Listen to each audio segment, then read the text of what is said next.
Hello and welcome back to Kings Road Young Lions. It's Thursday night and everybody knows what that means. It's time for D&D.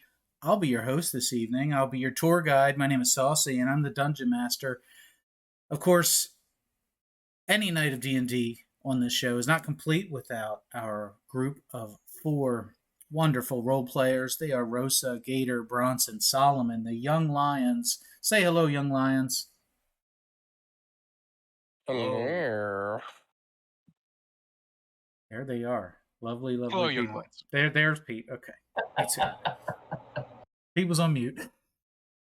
So we're going to pick up where we left off last week. If you're watching real time, it's actually 2 weeks ago, but don't tell. And we are in the middle of a ghost town here. This is Suplex City. It's not as great as Brock Lesnar sold it on TV. It's pretty dead, you know. Not an exciting place to take a vacation, but it's better than Northern Florida, I hear. And the party just interacted with this lovely young woman here, recently deceased, however, you know. And she possessed Bronson in I don't know if this was a gesture of love, of affection, if she was hitting on Bronson or if she was trying to end him completely. But how do we get to that point? Let's rewind a little bit. We had just left the island of Whitestone, where the gym for Territory Number 1 was located. We took a little pleasure cruise, read some books, and just relaxed for a couple weeks. Soaked in some rays. We taught Snuggle Cup a couple tricks. It really was a fine time. Then we get close to Suplex City here in Territory 3, and the storms are swirling above the city. There's fog rolling in. There's no lights, no activity, nothing going on. The party enters the city. It's full of ghosts. They're scary as hell.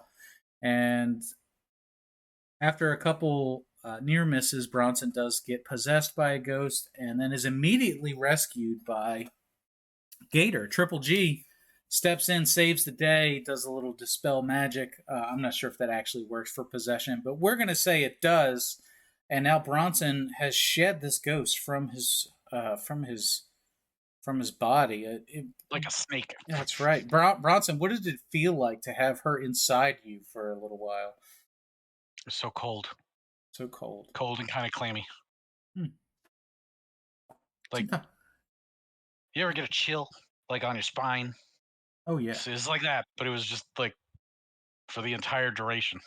So Bronson was not down for possession. Felt gross. It felt gross. Okay. He felt icky, violated even, just not a good time. So that would mean a second possession would not be welcome. And that brings us to where we are now in the middle of combat in downtown Suplex City. Can everybody see the map here? We've got 1, 2, 3, 4 ghosts on the map. 1, 2, 3, 4, 5 young lions on the map. And a fog of war everywhere. Everybody can see this, correct?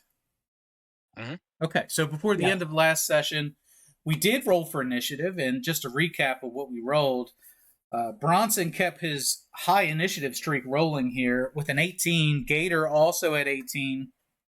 So the 2 superstars of Suplex City keep things rolling. Then we've got Solomon at 6. Rosa with a 1. But that was strategic, right? Rosa wants to go last anyway. It makes sense for the healer to go last. And then Snuggle Cup would be at the same initiative as Solomon. So we're going to say that. Let's get in the mood here. What do you say? Play a little fun time music. And that's going to take us right into combat. So, Bronson, this ghost right above you has just jumped out of your body. There's another ghost that has appeared between you and Gator. However, it has not acted yet. and you are first in the initiative. What do you do? I don't know.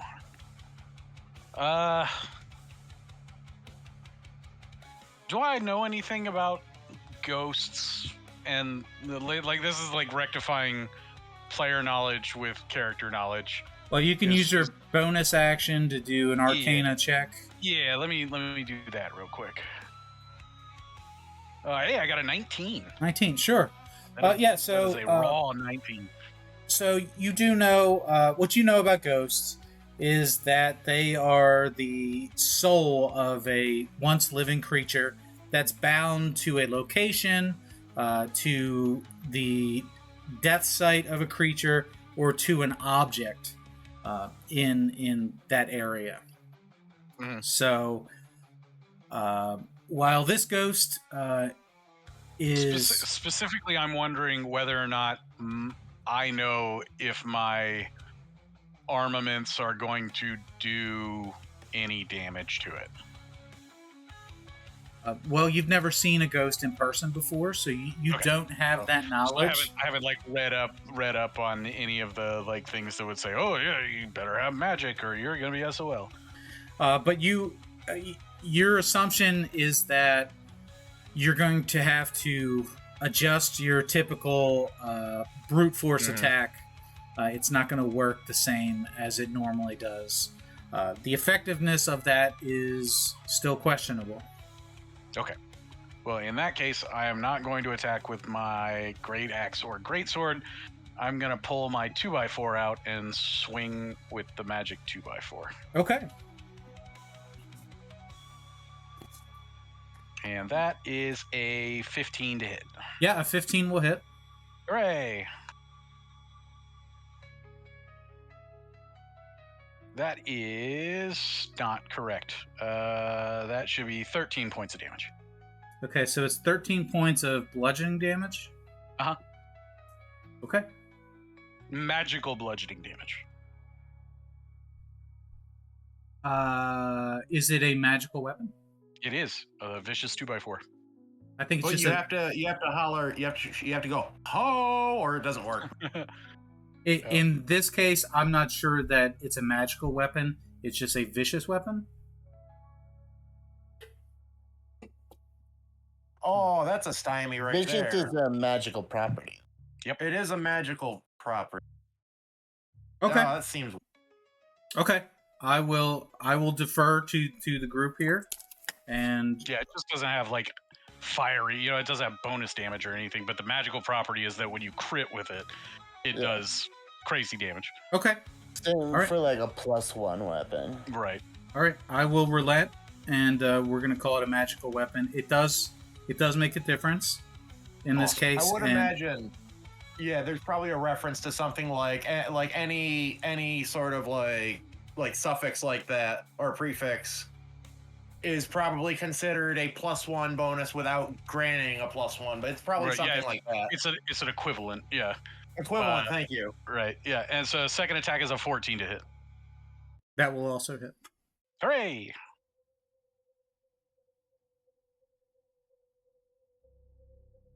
That is minimum damage. 6 points of damage. Okay. Very good. And that's it for me. I'm not raging right now. Okay. Because I used my bonus action to do the Arcana check. So both Bronson and Gator at the same initiative. I should have given you the option there of who wants to go first.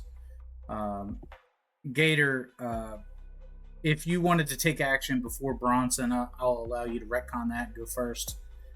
Or you can just go in order here. I think Gator knows he can't hold back Bronson, even with words, if it's not real. Like, he's already been... Having seen what happened, he knows Bronson's going to be reactive, and he's not going to attempt to use any of his time to fix that. So, as I'm pulling out, like, reagents and all sorts of other fun little spell components for a 4th level banishment spell that I'm not casting right away, I'm getting ready... I want to use it as a reaction, but for my I want to hold it. Yeah, you're holding action until the criteria is met.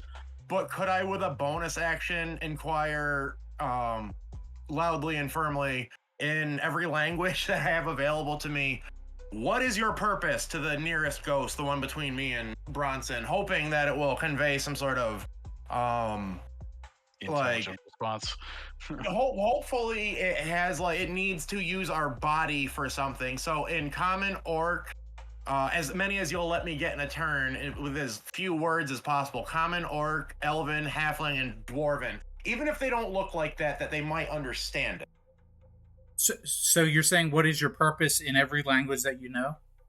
Yeah, it's sort of like the little dude from The Mummy when he's confronted with Imhotep, and he pulls out the cross, and that doesn't work. So he pulls out the Magen David, and that doesn't work. And then he just pulls out a whole jailer's key ring of holy symbols. Wait, no. He didn't use the Magen David because it was the symbol of the slaves, and that's the one he recognized. Never mind. I mixed that up. Anyway. Okay, sure. So there is no reaction until you say it in common. And then the ghost does respond in common.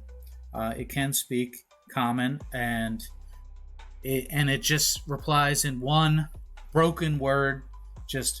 And this is also a ghost of a female woman, a female townswoman. Female woman? Wow. A female townswoman, dressed similar to the other woman, but still noticeably different. And the response is just, sleep. I'll put you to sleep. That's not a promise. I still hold my spell until I guess the reacting thing would be if it tries to possess me or Bronson again without more contact. So you're holding your action?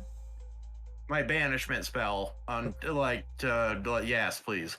Okay, so you're holding your banishment spell until one of you is attacked. Is there any movement? I ain't moving anywhere. You're not moving. Okay. No, I'm pinned down. Okay, will that be your turn? Yes, sir. All right, so what's going to happen up here is during the monster's turn, they go next.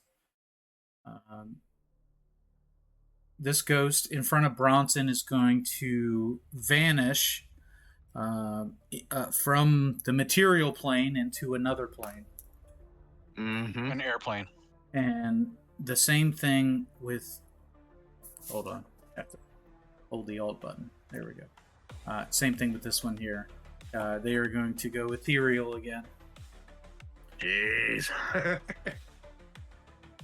Meanwhile... if I can't see it. Meanwhile, this other ghost is going to approach and is going to attempt a possession of Solomon. Okay, so Solomon, we need a charisma saving throw from you. Now you're banished. You kick off. Yeah, right. That would be the condition for the banishment, right? I agree. I'll allow DM's discretion since I just saw mine vaporate. And Solomon's behind me. Do you want to passive perception? As it's rushing towards me, I go, they're coming in from the sides! You have, well, hey, fundamentally, you have awareness all around you. Unless you're incapacitated or something is being stealthy. But if it's just approaching, then I would say that you definitely have the ability to see and react to that. Yeah. Okay. Well, forgiving especially since you were preparing a spell for that specific purpose. Yeah. Well, I mean, considering also now that I think about it, the one that I was directly looking at winked out. I might wheel around thinking it was gonna appear elsewise, and I don't really I'm in the heat of the moment. I don't know if I'm gonna be able to tell that one from the one that's in front of us. So I turn and I flick my wrist and I pronounce the final syllable, and it has to make a charisma save. So I'm assuming that kicks off first, like an old school interrupt from Magic the Gathering. That's fine. I'll allow it. All right. Charisma saving throw versus 14, please. Okay.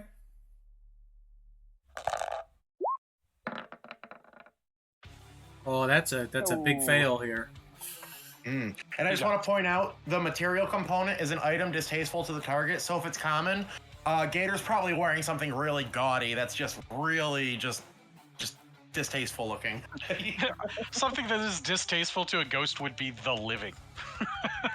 This is true. No, but I'd like to think it's like, no, I'm wearing sandals with black socks. Ew.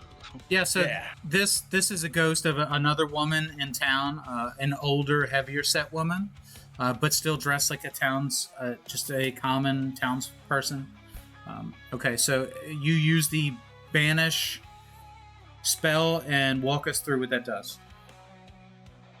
I clap my hands and I say, "Be gone, Big Mama," and she just like in a flash of light gets winked out to a harmless demi-plane, unless they're from some other plane in which you don't have to like tell me what it is. But if they're a native entity of anywhere besides the material plane, they go back there. I'm wondering with ghosts, I don't know that they're native to the ethereal plane necessarily, just that they have access to it maybe. So in those events, if those aren't native planes, then it's a harmless demi-plane, and while there, the target is incapacitated. I have to remain concentrated on this. But when the spell ends, and it lasts up to a minute, 10 rounds, when the spell ends, target reappears in a space it left or the nearest unoccupied space if that space is occupied. Okay, poof. And if it goes back to its home plane and it's stuck there for the whole minute, it stays there forever. All right, so you've sent it to some demiplane of which we haven't stated which demiplane, but not the ethereal plane, we're assuming. Okay. So it has poofed out of existence in this material plane, and appears to no longer be a threat to Solomon. Oh, thanks, Gator. Yeah. Okay. Beyond that, we've got one more ghost down at the bottom of the screen is going to advance 30 feet directly towards the party and is going to use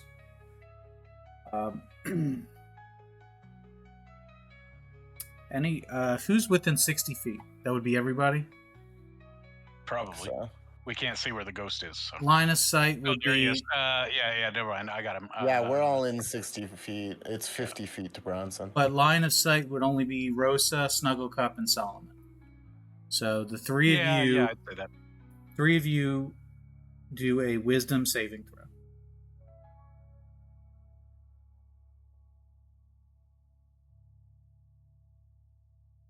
Ah, 22. 5. Ooh. And you want me to roll for Snug? Yeah, let's roll for Snug. That's your boy. This could be interesting. Please fail this on Snug. 6 on the die for Snug. A 6? Yeah. Yes! Yes! I just rolled a 4 and a 6. I'm feeling hot tonight, everybody. Oh, okay. Roll a d4. Oh my god, this is gonna be awesome. That's 4. No. Yes! Yes! Okay, so random question. How old is Solomon? Well, according to the identification papers of Solomon Scribbles, he's like 126. But how old is he really? In reality, I'm like 83.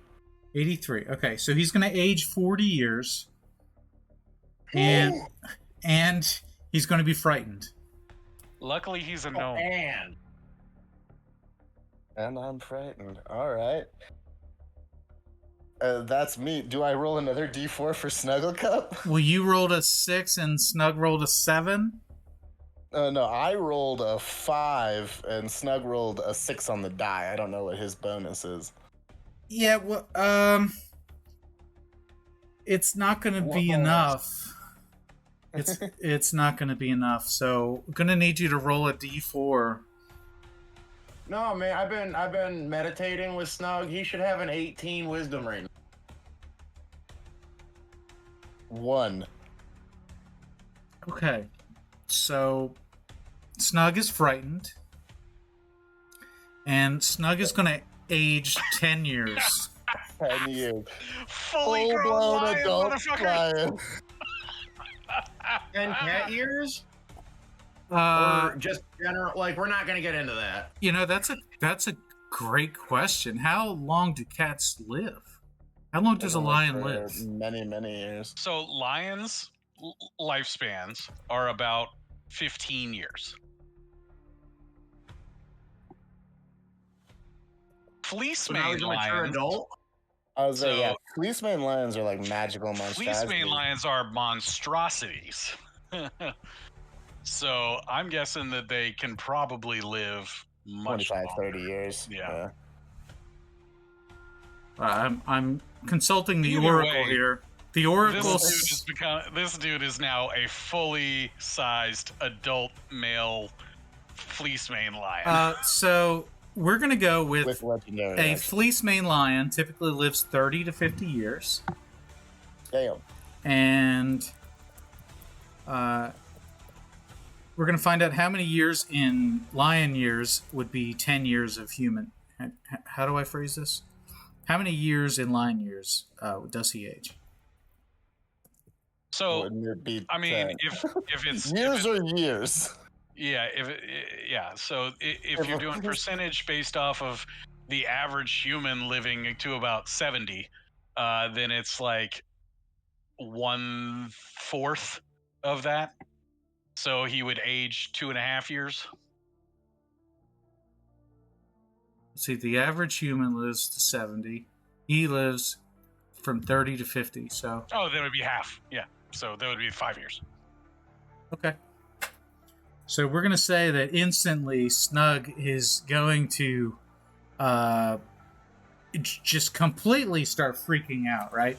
As his body starts to contort and grow, and as you hear bones snapping and teeth, you see one tooth grow longer than the other teeth, as the skull starts to bulge in some areas. The coloration in Snug's face starts to change a little bit, and now we're experiencing the full Battle Cat transformation from He-Man, from adorable little adolescent lion to full-grown, badass fleece mane lion. He's going to need a new collar, I think. Oh yeah, it he's probably a- just snaps off of him. He's a big, handsome, scary boy at this point who is being chased by a ghost. So that is certainly a game changer, and I'm going to have to roll up a stat block for... This is not something I prepared for, but it wasn't Gator that broke the game this time, at least. I got you. It was you. You broke your own game. You know There what? you We do have a stat block already. There you go. There's your stat block. No. We have Snuggy's father's stat block that we can use. Yeah. It's probably the same thing that I linked. Okay. He's got legendary actions now. He's got legendary actions now. I told you we didn't have to juice them. Yeah. I mean, Got you the best could of both you could worlds. juice him now. There's no there's really no drawback to that, right? Now we're gonna juice Bronson. Right now, everybody Oh. gets juiced. Hold up. Make Hold Bronson into an adult. Stop the presses. Was that a magical effect? Yes. I would call it a magical effect. I am a gnome, so I have gnome cunning. So I have an advantage on essentially mental saves versus spells and magical effects. Okay. Well, let's have another D20 One more roll. die roll gets me to a 12. Did that make it? Well, Oh, you're still total. scared. Yeah. You are frightened, but you do not age.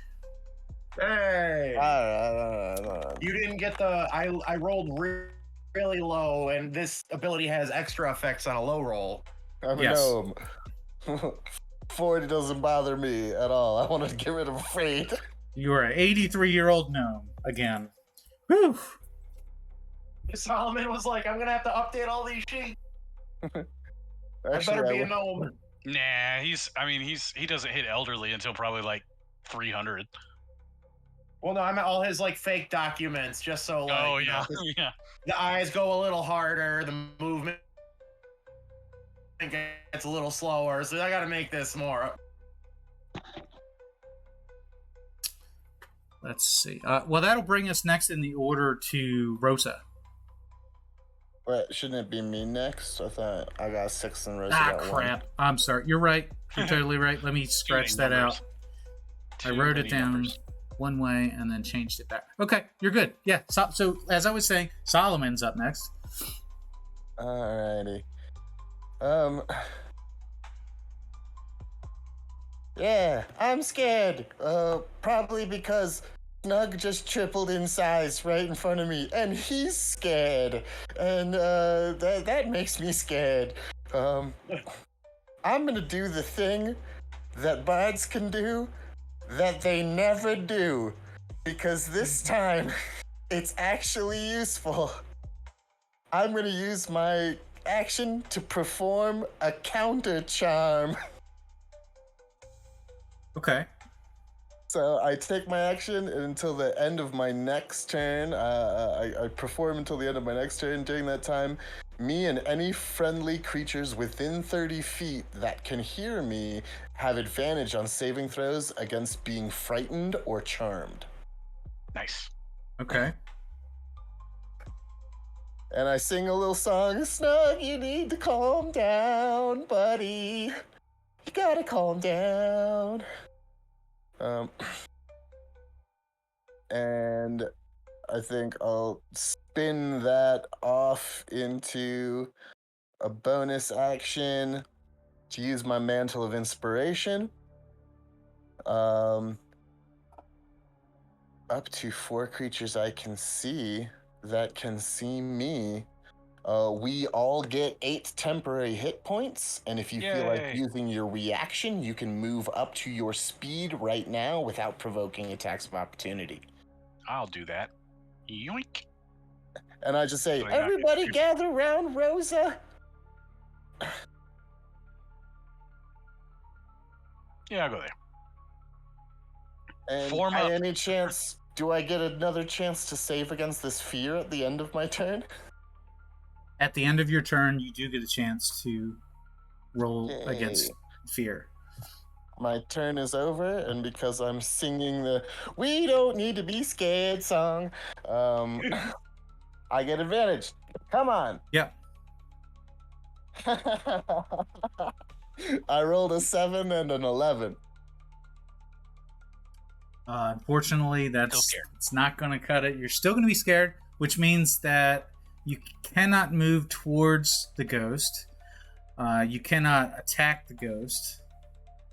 I believe that's it. I have disadvantage on attacks. So- Snug Well, goes on your turn too, right? So Snug he goes would on get my the turn save. too, so he gets the save also. Come on, Snug. At the end I'm of his singing turn, this he gets a song for save. you. Yeah, we don't have anyone to attack, I don't think so. And he can't attack anyway, so. Snug rolled a 19 on the die. Yep. So Snug is not scared anymore. My song soothes him. He likes your music. The other die was a 6 again. Yeah, that's no good. Get rid of that one. Disadvantage on ability checks and attack rolls. Okay, right on. Will that be your turn? Or is there any more movement involved? Nope, that's the end for us. That was the end. Okay. That brings us to Rosa. With your halfling legs, you may move through spaces that are already occupied. I got little legs.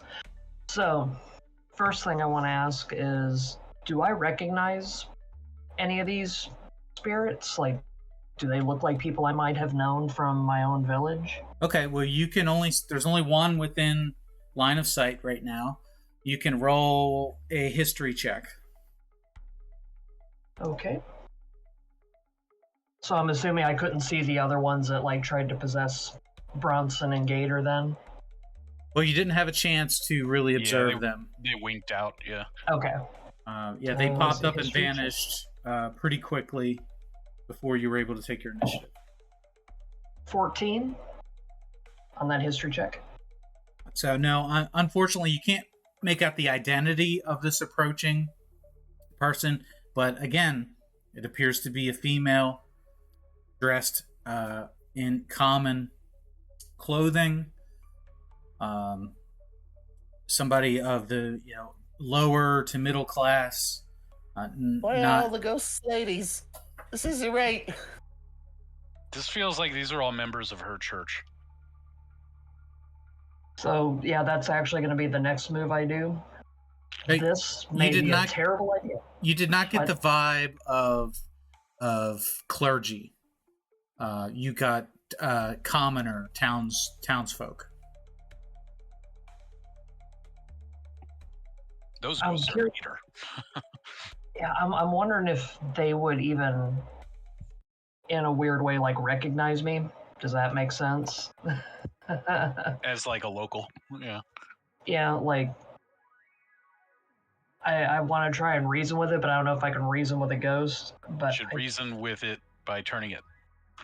Well, you can use if we're gonna say you've used your bonus action to observe everything, but you still have an action and a movement left. If you want to try to negotiate with the ghost or soothe it in some way, you can use your action for that. yeah, that's what I'm looking at now. They probably aren't considered undead, I guess. Oh yeah, 100%.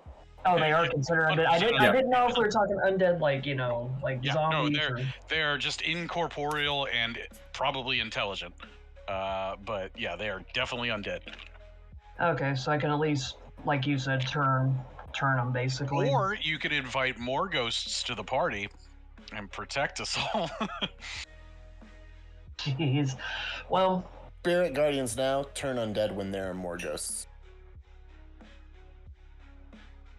I want to know if they actually mean any sort of physical harm. Does that make sense to the party? Because they haven't They hurt just us stole yet. 40 years of my life. Yeah, but yeah, they are most definitely like attacking. I'm a gnome. Yeah, If this one of you gets hit for 40 years, it changes everything. this particular one is a more frightening visage than the other ones. Its face is completely just slashed on one side, missing an arm from the bicep down on one side of the body, just completely blood-soaked dress that it's wearing has been... Didn't go in her bed surrounded by family. Correct. Jeez. Well, the first Now- one appeared to be beheaded, and the second one appeared to have died from unknown causes. The same with the third one. This one is pretty obvious was attacked by something and was torn to pieces. I mean, the Rosa. only reason I'm considering this is because this is my home territory. If this was anywhere else, I would be. I'd probably try to go ham or put up some protection, but there's something about my home territory that makes me want to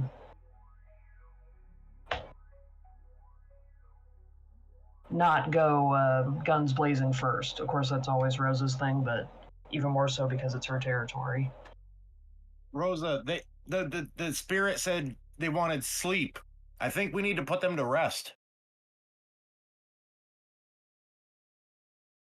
If I try to talk to the ghost, that's my action, correct? Be a bonus action. Yeah, I already used my bonus action. more or less, yes.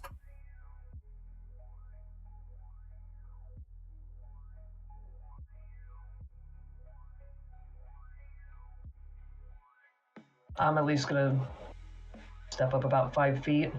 I'm gonna hold up my cleric symbol because maybe the ghost will remember it. Okay. Like, I tell them, I am Rosa Blackthorn. I am of this territory. I'm trying to help you find sleep and rest. Okay. I don't know, but there you go. Let's have a persuasion check.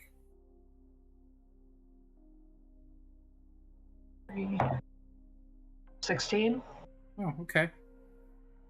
With that said, the expression on the ghost's face does change. The eyes are milked over, right?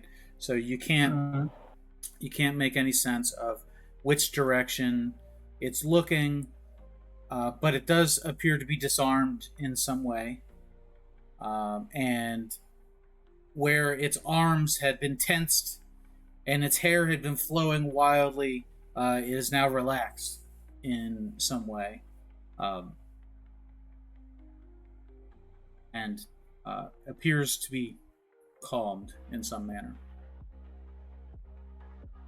Interesting.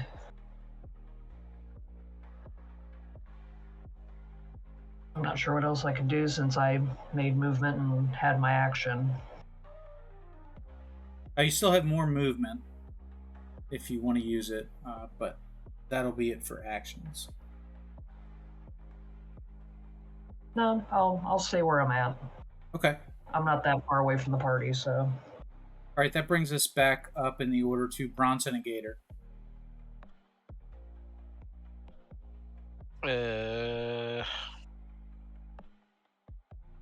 Other two disappeared. Rose is trying to talk to that one. I'm gonna hold my action until the magic users have a plan. Okay. Gator? I have concentrating on this spell, so that sort of limits what I can do. Because a lot of like any other like spell action I could take, not real great, right? Like mage armor, ghosts don't care. False life doesn't matter if you're possessed. Yeah. So I guess I hold my action as well. You still have you movement. Don't do any... And you have free actions or bonus actions. I'll move to back up Rosa, and okay. If something looks like it's gonna go down, I want to yank her back and like jump in front. Okay. All right. Well, that brings us to the that's your turn. Yes. Yeah. All right. Yep. So during the monster's turn, this torn woman will evaporate into the mist, just as the other ghosts had done, leaving no more ghosts within sight of where you are. And with that, that'll pull us out of combat, and we'll open us up initiative for everybody. Solomon, why don't you go ahead and roll a wisdom save with advantage. This is a song about how you don't have to be scared. Aha! Dirty 20. There you go. All right, so you're feeling much better now. All right, so what does the party want to do at this point? So we need to form up into the size, the shape of a D-pad. With Rosa in the middle. Yep. And whatever direction we're gonna take, we're all moving as a group in formation at this point. Okay. I think we're still headed towards the church. Yeah, we need to get to like a holy place. But now we are moving more cautiously, and if anything goes wonky, that we've got, we got to keep our heads on a swivel, and we'll stop if there's any issues that come up. Okay. So which and way? I will continue to spend my action every round to play the "You Don't Need to Be Scared" song. Because that literally has no limitation whatsoever. And so with my banishment that I'm still concentrating on, I'd have another 8 rounds. I just look to make sure there's no real like concentrated range. It's just a range to which you can cast the spell. So you're just concentrating on it. Yeah, I'll be maintaining that. But if anything looks like it's gonna jump into anybody, I drop that spell. Oh god. You can't hold another casting of a single action spell while you're concentrating. Just keep concentrating on it. We'll deal with whatever comes when it comes. Yeah. But for right now, just stay concentrating until otherwise, we have until you're forced to perform another action. If clear danger presents itself before the end of the concentration period, then I drop the concentration and I'll take it from there. Yeah. That's wizarding right there, baby. So I think we're moving northeast. Show me. So, what was it? We're moving like up the path this way, right? Okay. It doesn't matter. We'll just move everybody, as we go. Okay, I got to do some. Take 10 minutes. So there is a bit of a pathway, and aha. Okay. Come on. Rosa. There we go. So you can see there's a break in the village which leads to the path that goes up towards the cathedral. And Rosa, you know this to be the direction that you would take to go to the cathedral. You've been there many times before. Yeah, we're moving at Rosa's direction, but as a almost like a phalanx. Mm-hmm. Okay. A little thin to be a phalanx, but I see what you're saying. All right. So as you continue, I would like everybody to roll D20, including. I would like to not roll that D20, including Snugglecup. I got an 18. 9. That's no bonuses or anything like that, right? No bonuses. I got a 12, and I don't know how I feel about a 12. Snugglecup got a 6, and I got a 4. Okay. We're gonna have. We're all dead. Okay, Solomon, I would like you to roll a charisma saving throw. Oh no. Is this a magical effect?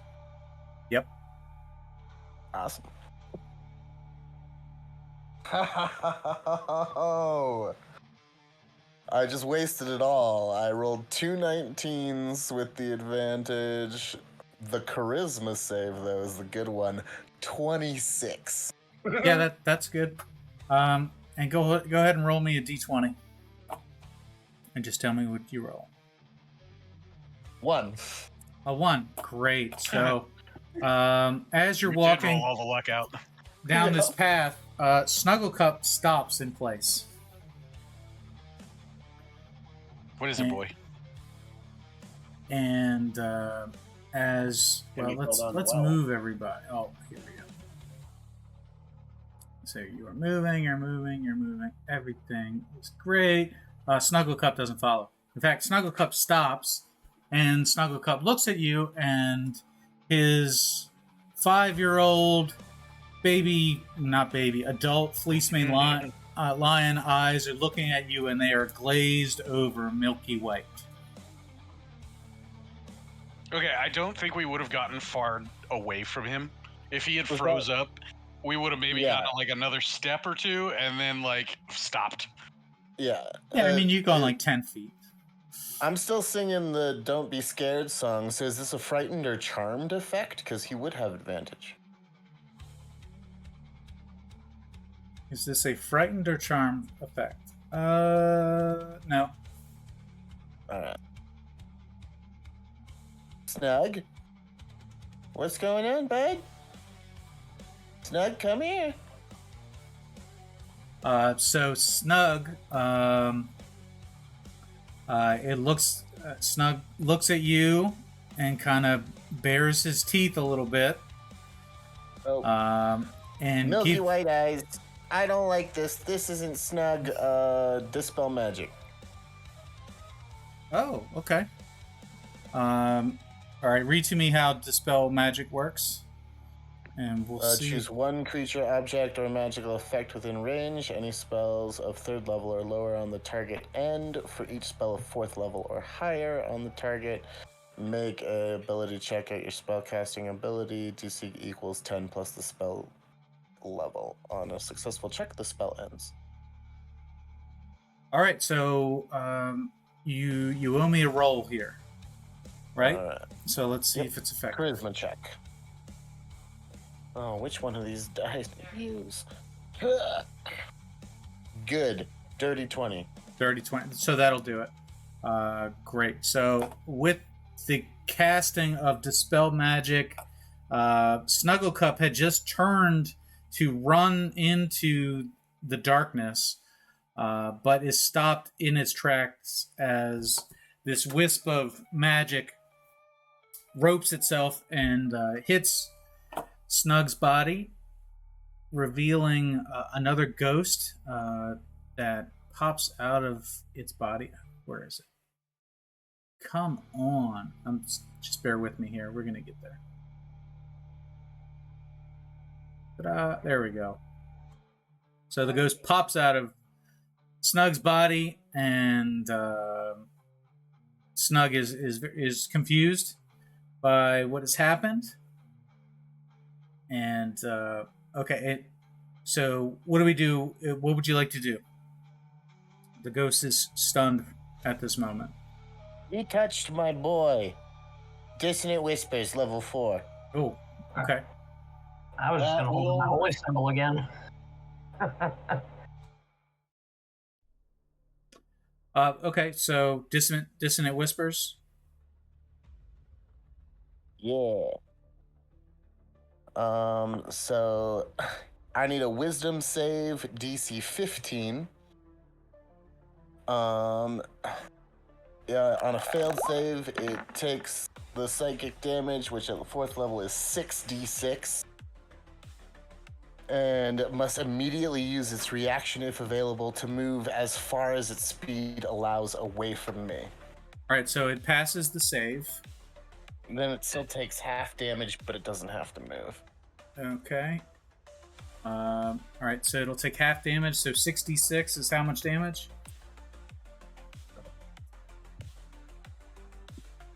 Is that a frighten effect? No. Okay, No, because cool. it passed its save. Specifically not. No. I was saying, does Dissonant Whispers have a frightening effect? Right, because it would be immune to fright. Yeah, it doesn't. Right. Yeah, it's specifically not frightened. Yeah, got you. I guess they would just consider it a reaction of right. Compulsion. That's perfect, because that used to actually be a descriptor. Yeah, compelled. Yeah. That's 24 points of damage, halved to 12.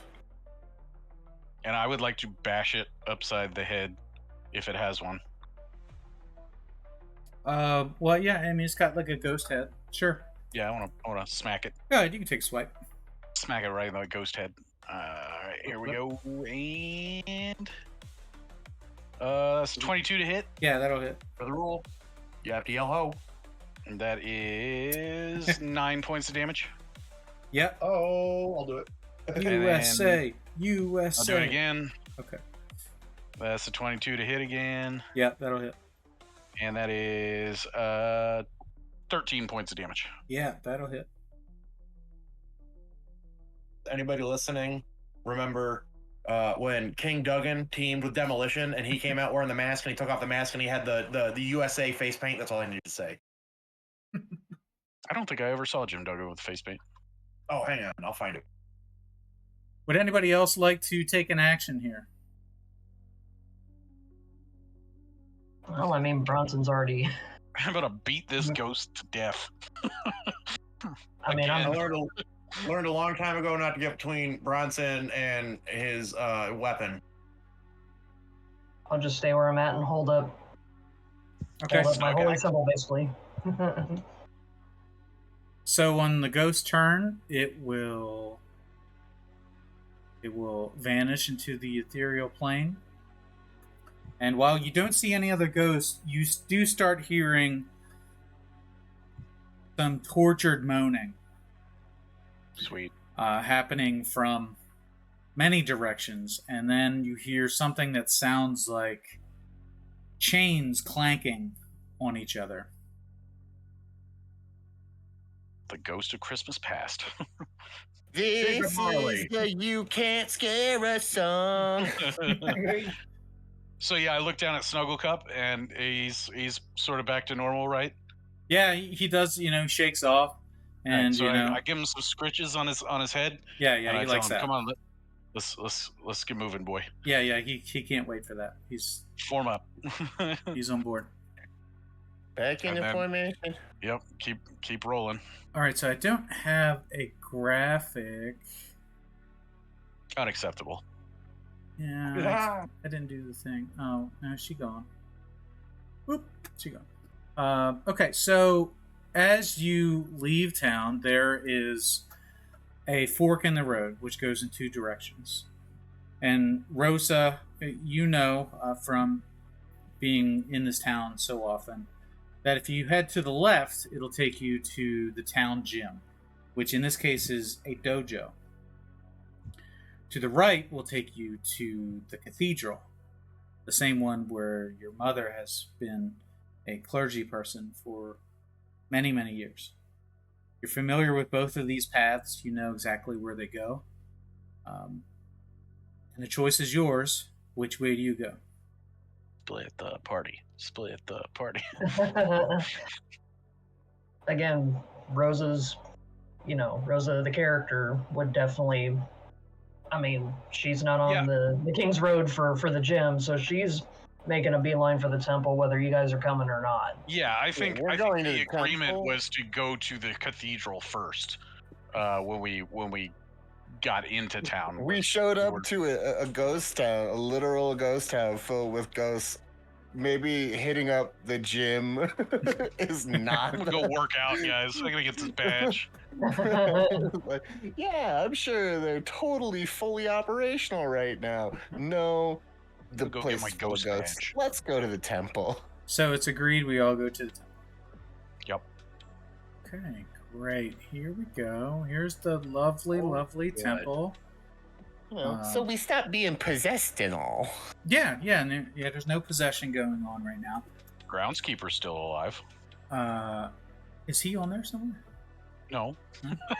But now I've tipped your hand. Yeah, I mean, the grass looks great. Looks Mhm. much better than my yard. The trees, not so great. They are pretty dead. You're going to have to hire somebody to bring those down. It's not grass at all. Just like creeping mist. Yeah, so as a matter of fact, it's funny you should say that. There is this creeping mist amongst the ground. A purple mist, a rolling fog, if you will, that covers most of the area. And we've got a map for this. Let's see, hopefully I got this right. It's the Dark Order, isn't it? It's always the Dark Order. Can we I see? hate those guys. There aren't any beer bottles littering the ground, so we know it's not the hard way. Yeah. I hope it's the Dark Order and not a Crimson Death. Oh, we gotta put our tokens on the board. You said purple mist, though. That's why I'm like, oh. Yeah, it's more of a violet fog. I feel misled. Oh, that's not right. Wrong Solomon token. Yeah. That was his headshot. Here we go. Just bear with me. Is that a Bronson? Hey, there's a Bronson. Bronson. It's the ghost of Hey there, Zinthral. Ta-da! Okay. So the party is here. There is a small clearing in front of you, which leads up to a set of steps that goes into the graveyard area that Rosa, The graveyard is in front of the cathedral itself. It's not uncommon for cathedrals, for folks that want to be buried near the cathedral. You can see this purple mist all around. It's hard to see anything beyond a few feet in front of you. In the distance, you can see the spires of the cathedral itself, and you can see there are bodies moving in the mist. So I would recommend that one of our folks with little legs and not a very high run speed and no ability to use expeditious retreat, or both of you, need to get on the 10-foot long lion with big ol' handlebar fleece mane. That way we can book it through this space quickly. Hey, I'm cool Right with there that. with you. We've been training for the last couple of weeks on that. Specifically. Snug, lie down. Rosa, climb on. Yep, I'm climbing on. Because I have a feeling that we're going to want to move through this mist quickly, and whatever is on the other side of it, I would love for you guys to have, 5 out of 6 ends be pointy when it comes to, be around, everything around you. So, if I understand that's correctly, you're suggesting to speed run this thing? No, I'm suggesting that we have the ability to run fast if we need to and not rely on 25-foot move speed through possibly poison gas.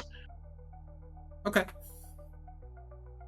Because if we have to Bronson. hoof it, I can go super fast. Snug can go super fast. Gator can go super fast. And I want to make sure that we don't leave. I don't have Rosa- fast. Right. We don't want to leave Rosa and Solomon behind if we have to hoof it rather than engage. Because we got to get into this cathedral. Hopefully there is a door that we can then bar behind us with some distance between whatever is shuffling around here. I don't know. I was just trying to make sure that we have sort of a plan B if combat goes wrong. Honestly, if we can just blow past everything to start with. Like, do you just want to do a full sprint for the temple? Yes. I don't care what's in that mist. Sort of. Yeah. Like it. So we can see We what mount the temple up, is, and we Gator, just you don't want to be in charge here. Yep. And we just book it. Gator has question. Yeah, Gator. How much time has expired or elapsed rather? It has the full minute of concentration elapsed for the banishment? Yeah, for sure, because Yes. we got through that, and then we had to decide whether or not we were going to the cathedral or not, and heading up the path that way. So I would say, I just didn't get a solid number. So okay, if that's done, then I cast another concentration spell, Expeditious Retreat on myself. Okay. As a bonus action when I cast it, and for the next 10 minutes, as long as I concentrate, I can take a dash. Okay. also doubles your move speed, doesn't it? No, it just gives you the bonus action dash. Gotcha. The spell allows you Haste. to move at an incredible pace when you cast a spell, and then as a bonus action on each of your Gotcha. turns until the spell ends, take a dash. Yeah. So basically, yeah, you get the dash action out of it. You want haste, is what you're talking Yeah. about. Probably not the time to consult the bones. No, let's consult the bones inside your temple. It'd Yeah. probably Okay. be stronger to do it there. All right. Yeah, and I'm thinking, regardless of what we find inside that temple, if having you as an acolyte of it gives us a pretty good chance of being able to maybe get some divine intervention. All right. Let's go. Hoof it. Any other questions before you move forward? Hold on, let me check my character sheet, make sure I don't have any weird stuff that I could do. Let's say, confirm that Snugglecup's adult speed is 50 feet, correct? It is. Yes. Hey, let me say it is. It is. All right. I hold grip tightly onto the mane. And I say, Rosa, whatever happens here, you're strong enough to make it through this. We're gonna figure out what happened here and set this all right. And I'll give you a bardic inspiration, so you don't fall off the lion. Yay! And Solomon, you can write down for stats for Snug 45 hit points and 15 armor.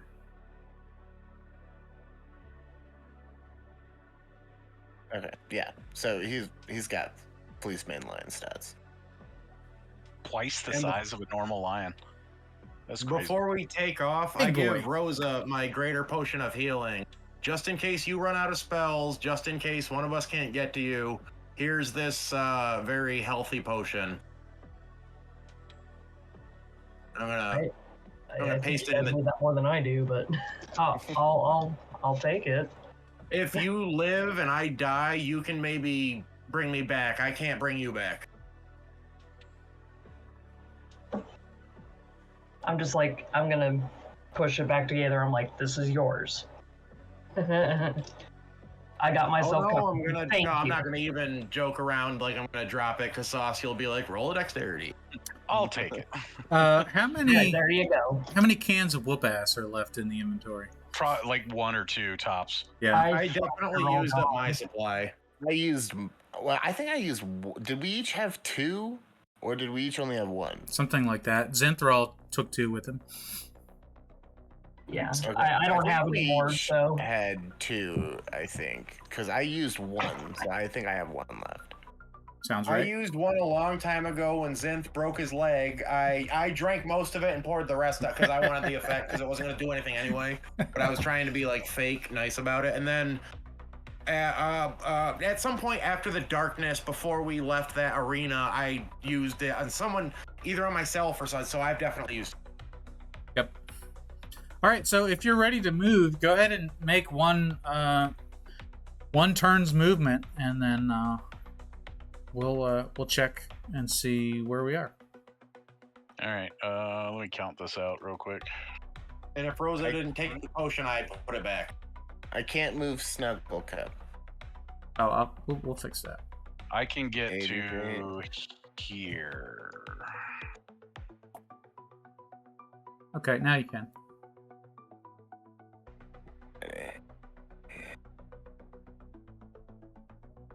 Man, so I don't know if it's my system. Is Roll20 just real slow for everyone? Yeah, generally. Okay, it's not just my crappy crap. Working great here. Alright, so me and Rosa are on Snuggle Cup. So with movement and 1 dash action as his action, we can move 100 feet. He could also do a jump at the end of that for an extra 25. Well, the jump doesn't give you extra movement. It just is a longer jump. So he can jump. Gotcha. He could go airborne for that amount. Got it. Yeah. So if there's anything in our way along the way, we can jump over it. Rosa, come and put yourself on me and Snug. And I'm basically going to be 10 feet behind y'all. Because double move plus a dash is 90 by my math. All right. So that is right here, or is it back here? Yes. One more. Well, let's move the mist and see. No, I went 80, so you would be up by Snuggle Cup. No, wow. Gator was further back than 100. that. Oh, gotcha. Okay, got it. Yeah, okay, yeah. So I'm next. Yeah. So you'd be, I think, 1 square closer to Bronson. In the shadow of the wings of the fountain. Mm. Yeah, I'm gonna just like post up on this fountain, I guess. I'm assuming it might just be a stat. No, yeah, it's not a fountain. Never mind. Yeah, so as you're running wildly into the mist, not able to see where you're going, right around, right there, right about there, you start to notice the graves in the graveyard are open, empty graves. If you had ran anywhere but on the path, you would have tripped and fallen into one of these graves. Jesus. Having And crawled my out, name on it, I know it. having crawled out of one of the graves, there is a rotting corpse that is animated that is walking around, and I don't know how to get to it. Back. There we go. Right there. Okay, so you can see that one, I think. Oh yeah, You can see that right there. I see them all. So the full-on sprint will stop you right in front of the statue, which was unexpected. And then at that Came out of point, nowhere. that'll end your movement. And then in the distance, you see there are hulking figures. So let's Is it the go Hulk? there. And Is it one of those Home Depot skeletons? let's go ahead and we'll reveal. Let's see. Farts. Okay, everybody, theater of the mind. That includes you, viewers. Hopefully we won't have to imagine this for too long, because if there's a turn undead coming, hopefully most of these guys will get blowed right up. Aha! There we go. Ta-da! There we go. No! Bloody Yes. hell. Where'd you get my picture? Um, I hope they're not like the real boomers. so this is who is this? This is It was so much better when I was a kid. Oh, not those ones. this is I think this is Andre the zombie giant. Okay, boomer. Zomdre.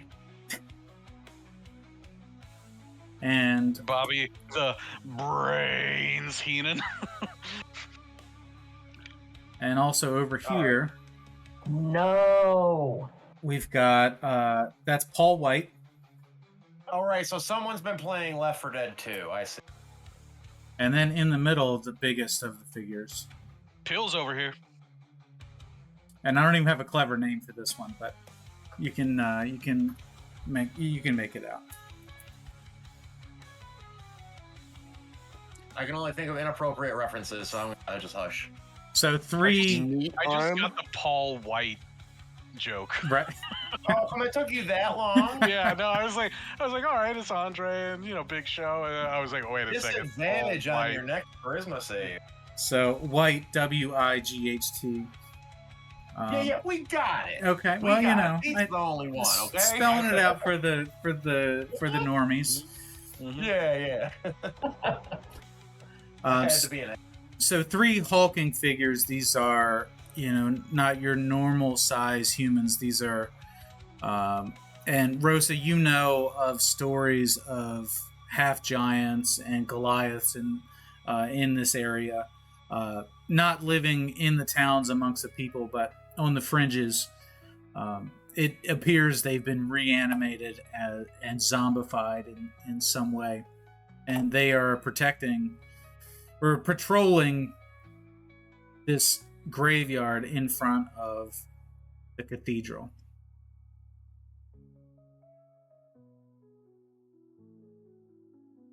And then we're going to go ahead and roll initiative here. All right. No. I only see two big guys. Yeah, that's true. I don't know where the third one is. He vanished. He's Concerning. you can go look for him. I'll allow you to go look for him, but preferably alone. All right, so let's Whatever have you an initiative check. 14. 18. 3. It's slow. God, 14. 14. Great.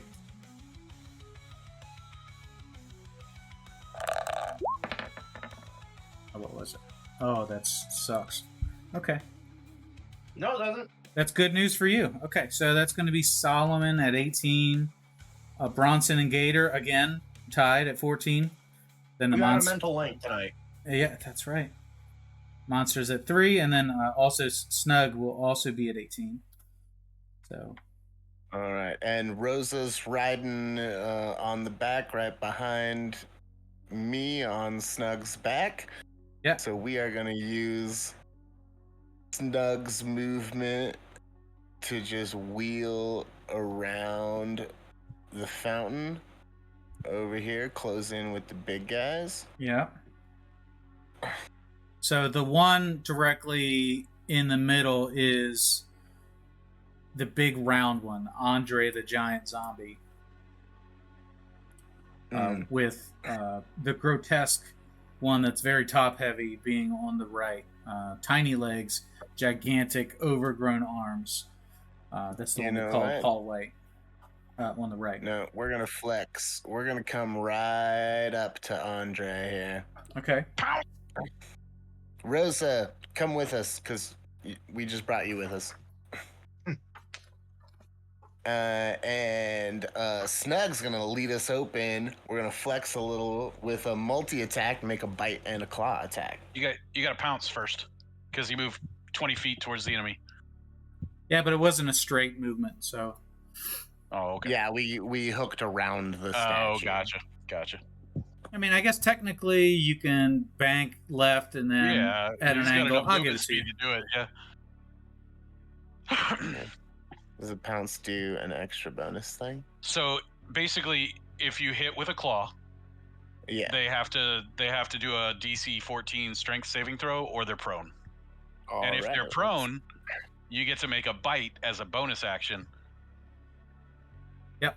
Fantastic. All right, cool. So do your multi-attack, and then on the bite, he's gonna have to make a save, and then he'll get a bonus claw. So he'll get a bite, a claw, a save, and then a bonus claw if he fails to save. Got it.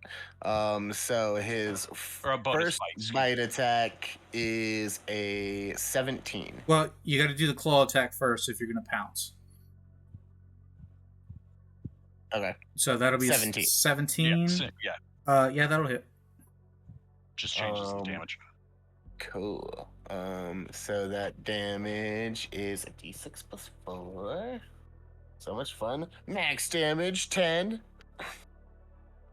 Let's see. Okay. And then he needs to make a strength save or be knocked prone. Okay, let's do that. This is everything I was hoping for from Snug. Yeah, so it you actually take what's the save? It's 14. 14. Yeah, so that will be enough to knock it down. And so it will be knocked prone. You get a bite attack. 2 bites. Well, you get a bonus. You get a free one. You get the regular bite and a free bite. He has multi-attack, so he can make a bite attack and a claw attack with his attack action. And you haven't bit yet, so you get the bite from the multi-attack, and then you get the bite bonus. And he can take a legendary action. You're gonna get 2 more attacks here. Yeah. So the first attack is 22. Yep. That's gonna deal 7 points of damage. Okay. And then he's prone, so that's gonna be roll for crits. No, but 25 to hit on the bonus action. Yeah, that hits. For 10 damage. Okay. And that works so great. I just look back over my shoulder at Rosa and I go, "Fry these guys!" And I just gonna from the hip shoot my crossbow at the white. Okay. Go ahead. All right. Crossbow. I don't do this much.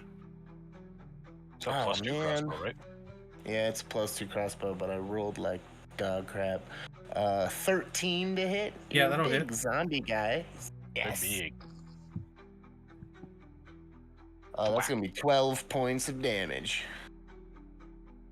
Magical damage. All right. Okay.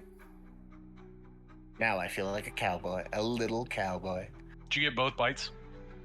Yeah. Okay. I lost It track. should just be one bite, right? No, because he gets a bite as a part of multi-attack, and then he gets the bonus action bite. So his attack action is a bite and a claw. So if you got a You bonus get bite, two bites, 2 bites and 1 claw. Correct. Okay. If he does the 20 feet of movement and they fail to save, he gets an extra one as a bonus action. Yep. Right on. So what does Solomon do?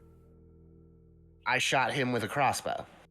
Oh, and that was 12 points of damage to the white guy. You shot the other guy with the crossbow. Yeah, okay. I shot the other guy because the other guy was prone, so I would have had disadvantage on the range. Yep. Gotcha. All right, that'll bring us to Bronson / Gator. All right. Well, we're not that far from the entrance, right? It looks like, is this cathedral's like within?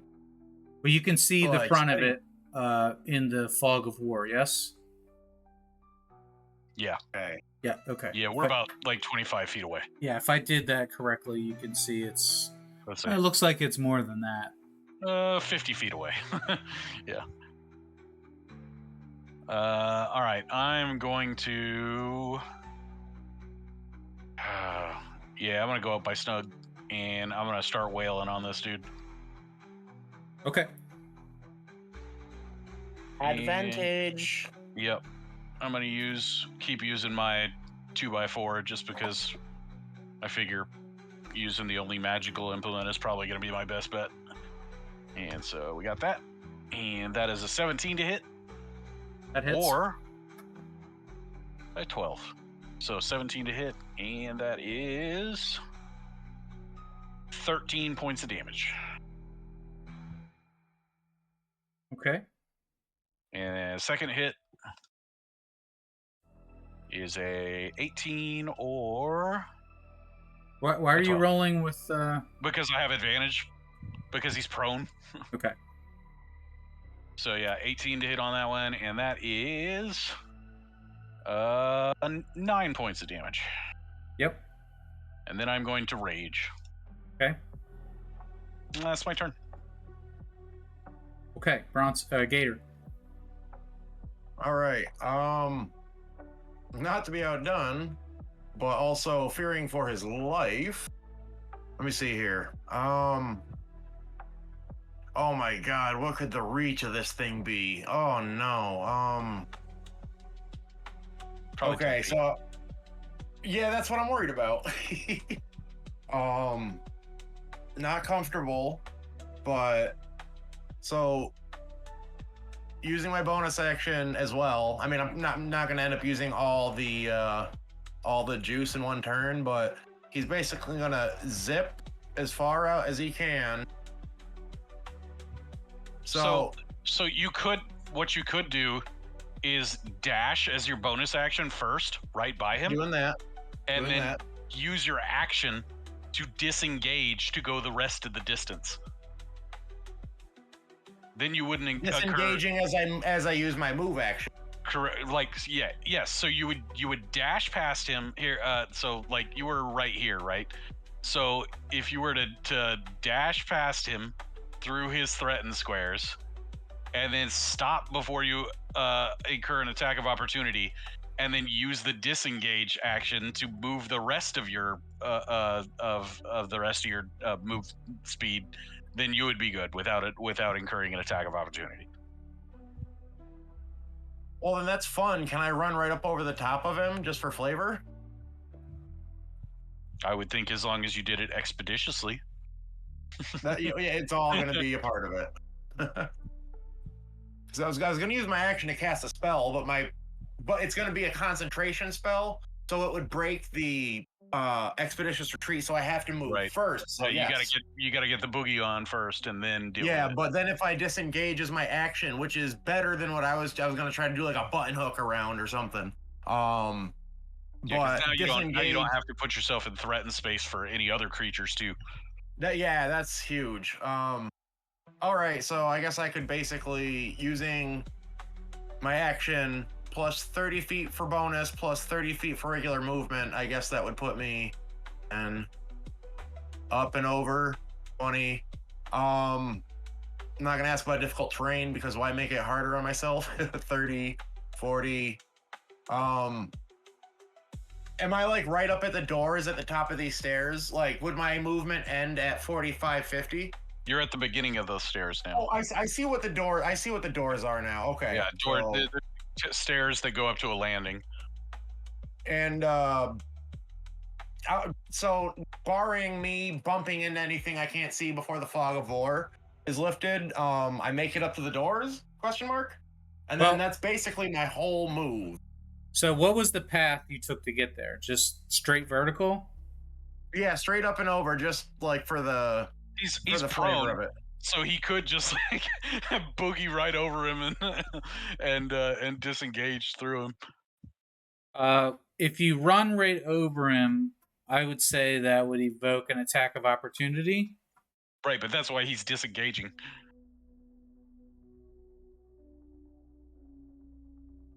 I could skirt to the side to avoid that, but I was just for flavor. I was doing that. It's not important to me as the player that I go up and over him.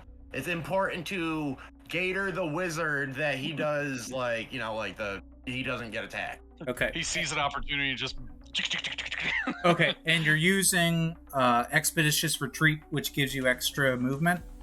Correct. It gives him me that the dash dash. action. Yep. All right, thank you for explaining that. Yeah, Sorry. so Sorry. I'll allow you to use the disengage and the extra movement to There's a do monster what you're right next to attempting. you. So If if I'm the chicken shit heel, I gotta scramble over anything I can. Sure. Okay. So as you do that, you kind of scramble through the rest of your party. You are careful not to fall in the open grave right next to the path. You carefully dodge Andre the Giant Zombie's swiping arms and gnashing teeth as you moved more agilely, more quickly, more nimbly than you may have ever done in your entire life. Nimbly bibbly. No one ever uses celerity anymore. I'm trying to bring it back. You're able to see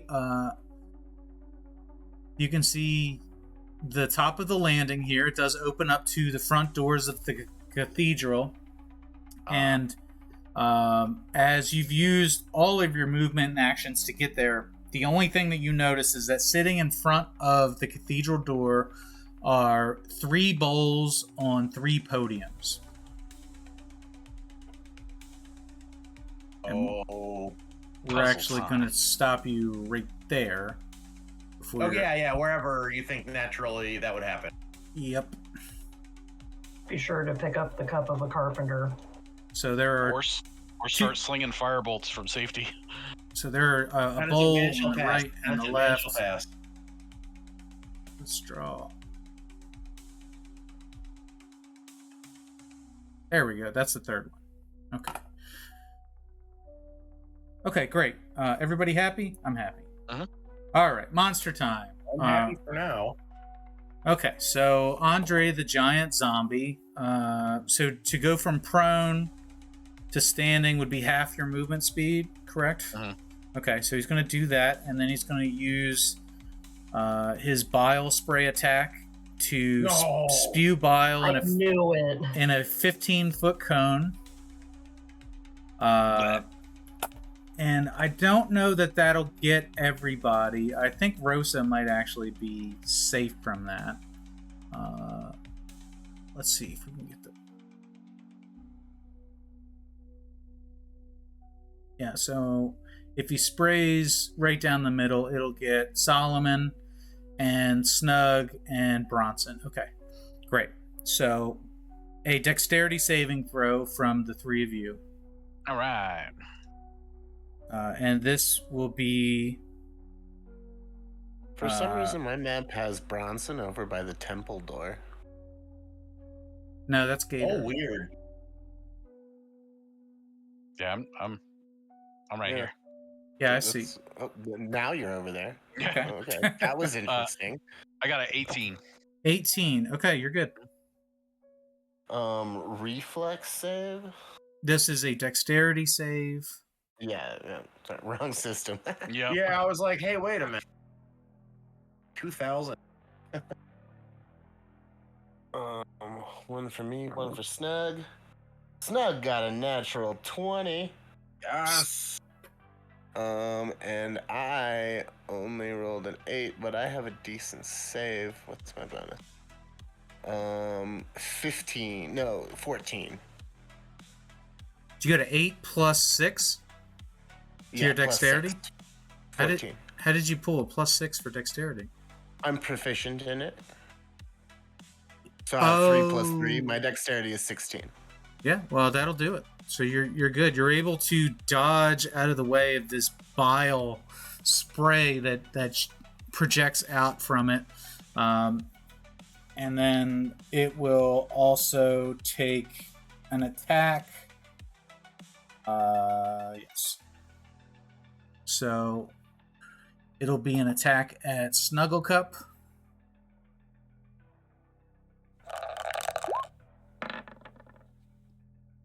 How dare you? That's a 24. Oh, yeah. Yep. Am I still on Snugglecup? I guess I should have asked that. It appears like you Yeah. dismounted. Okay. Are I think They're both still riding. oh then okay, so I need to make that save. yeah, then. we're gonna need a dexterity save from Rosa. I mean, we can Same team. put your You've rate still got on. Bardic Inspiration if you need it. That's with advantage, right? Is that what that? No, Bardic I- Inspiration no, would give you a D8. D6, Add a D8. a D8. Oh, thank you. I knew we had done it before, but I completely forgot. All right. Bards probably give all take- sorts of buffs. It's hard to keep track if you're not. Oh man, I rolled a nat 20. Oh, you're good then. So you are some bile dodging lions. Pretty good stuff there. Okay, so Snug got the nat 22, so it makes sense. yeah, Snug's gonna take 18 points of damage. All right. And then it's going to make a second attack. A 19. Okay, and then that's going to be another 18 points of damage on Snugglecup. 36. Right, so Snug is down to 9 hit points. Mm. Okay. Over here, let's see, go to back.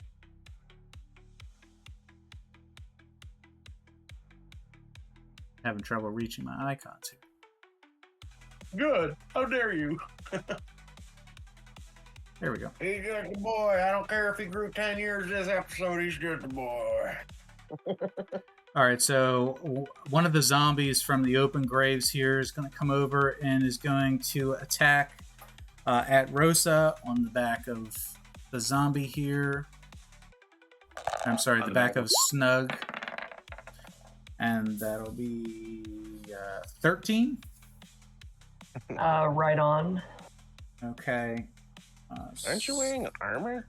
I don't think I am. So that'll be 7 points of bludgeoning damage. Guys, why doesn't our cleric have plate mail? Hold on, I gotta look now. I have leather armor. Oh, Yeah. we fucked up. We messed up. Sorry, edit. So 7 points of bludgeoning damage. Okay. And then from over here, zombies will close in. I don't know if this one can actually get there.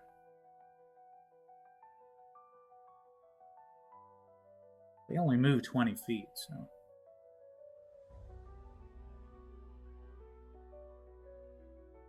Not just enough. Alright, so Solomon, this one will attack you.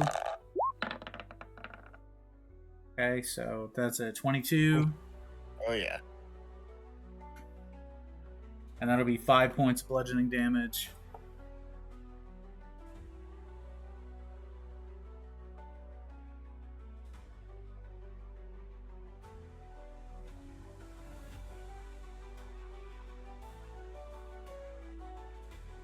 come on. My gosh. Just grab the guy. Well, if I can't grab the zombie, he's just not going to attack. Sounds fair to me. There he is. All right, so Bronson, this will be another attack here. Yeah, that's a 9. No. And then Big Boy here is also going to attack at Bronson. All right. So this is... just bear with me for a minute. Oh, nice. Okay.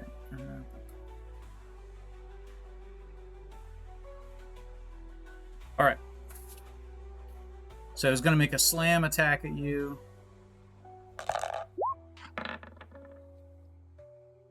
No. That'll be a 16. Yeah, that'll hit. Okay.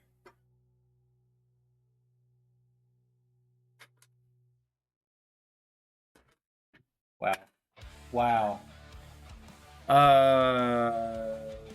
That's going to be just 9 points of damage. You won't believe it, but I rolled 3 ones in a row. I believe it, man. I've done it. So that's bludgeoning damage. Mhm. Give me a strength saving throw. Or no, I'm sorry. I'm reading the wrong attack.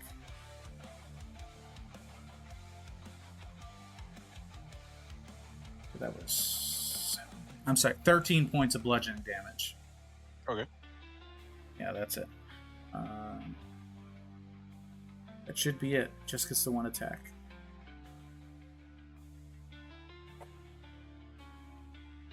And then the rest of the zombies are going to start piling in.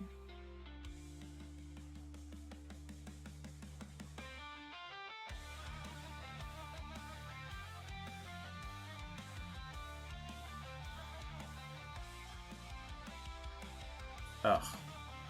I did myself no favors with this map. Yeah. Hindsight's always 20/20. You're writing adventures. Well, you know, it's hard to guess what the party's going to do, so... Man, I couldn't tell you how many encounters that got bypassed because of any number of reasons. So, don't ever lose sleep. There we go. That's what I wanted to do. So there's one creeping up on Gator. And he looks a little bit different from the rest of them. Of course he does. It's going to be the tyrant from Resident Evil, I know. All right, and that will take us to Rosa. Thank you for being patient. Oh yeah, no worries. All right. So from the back of Snuggle Cup, I lift my my holy symbol up in the air. I am tired of this undead crap. So Be gone! I'm channeling my divinity to turn some undead here. That's 30 feet, right? Yep. Anybody that I can see, or any undead that can see or hear within 30 feet must make a wisdom saving throw. Am I about to make a bunch of wisdom saving throws? Yes. And then there's also the possibility of destroy undead, depending on if they fail it or not, and challenge ratings or whatever. Okay, well, let's do the regular zombies first. This is, you said wisdom saving throw? Yeah, wisdom saving throw. Okay. Not their strong suit. And what's the DC here? 15. 15, okay.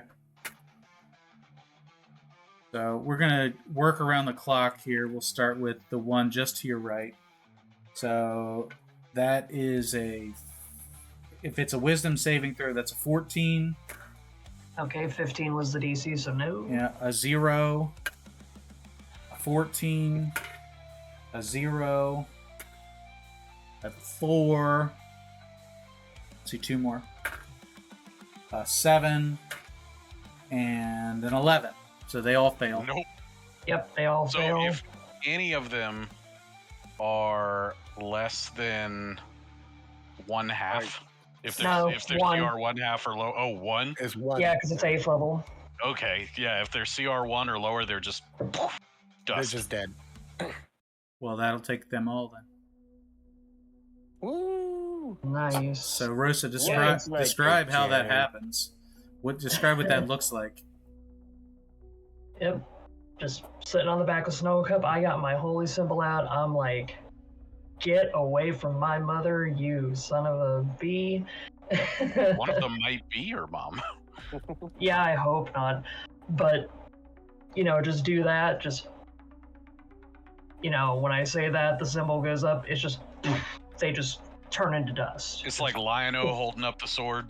It like shines, it goes twing, and then all of a Yep. sudden, just like golden light, columns of golden light just envelop them, and then Yes, they yes. float off to heaven, where they should have gone.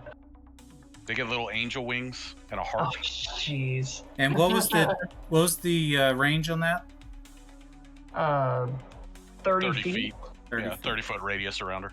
All right, so this Yep. one of them is actually unaffected by it. So this guy, that one's okay. And then the two big boys, if they fail their saves, then they are frightened and have to they Have to can't flee. get within 30 feet. I It think says- they actively have to run away with Uh, right? It says for its action, it can only use the dash action or try to escape from an effect that prevents it from moving. Can't take reactions. See. All right, A so- turn creature must spend its turn trying to move as far away from you as it can, and it can't willingly move to a space within 30 feet of you. It also can't take reaction. So now we can literally just waltz right up, up to the door. So Please waltz quicker. they move out of the. So they both fail. And do they take an immediate reaction, or on their turn do they have to It must spend On their their turn. Yeah. spend their Yes. turn fleeing, and then they roll to shake the fear? Okay. No, It there doesn't is no say shake the anything. fear. There's only minute. being bolstered by a Oh. different cleric. 1 minute or until it takes any damage. Thank you, Solomon. So it has to flee for 1 minute. 1 minute or until it takes damage, yeah. All right. And it takes its turn moving away. Let me see. This is. That'll be on its turn though. It's currently Rosa's turn. Yep. And I was actually going to take a bonus action to give some hit points to Snuggle Cup, if Yes. you guys are cool with that. Yeah. Gator gives you advantage. So we literally can just walk up to the Yeah. gate, or not walk, but we can move up to the gate without fear of any reprisal right now. I am going to heal Snuggle Cup, though. Yeah. Definitely do that. Creature your choice that you can see within range, which is 60 feet, so yeah. Blah, blah, blah. Regains hit points, 1d4 plus spell casting ability modifier. I'll go ahead and cast it at second level at least. I don't know how many hit points does Snuggle Cup have? 45. 9. Oh, Well, he's at 9 Oh, out of gotcha. 45. got it. Okay, Both so- of those answers were correct in this time. So maybe I need to drop a third level spell on him. That'll give For a big boy. 3d4. Should toss shield on him. You have cure wounds because that will do better than healing word, and you're within touch range because you're sitting on him. I was like, I should have cure wounds. There it is. Is it a concentration though? Oh no, it's not. It's a But touch. it's an action. Mhm. And I already took my action. Oh, that's right. That's right. Maybe I What's can a cure bonus wounds action? next- Pouring a potion on him. Do I have a potion to dump You on have him? that. You have that super potion from Gator, don't you? No, I did not take that from Wow. you. Used it. That's all right. Remember? Just do the I'm like, I got that moon brine, but if it's dark outside, then I do not want to use that. That will blow up. All right, let's just make this easy. At least for this turn, I'll just cast Cure Wounds at the 2nd level. So that's 2d4. Can't throw it. 2d4 plus. I thought there was something else. Plus my ability modifier. Cool. That was.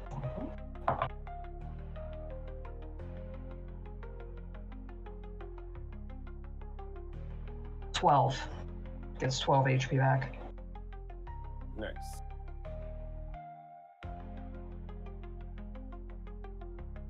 And He's that at 21. good enough. Then that's my turn. Good turn. Yeah, great turn. Okay, one Solomon good turn and deserves another. Snugglecup. Head to the door. Yep, we're gonna just. Oh, not. I have the measure on. Move around.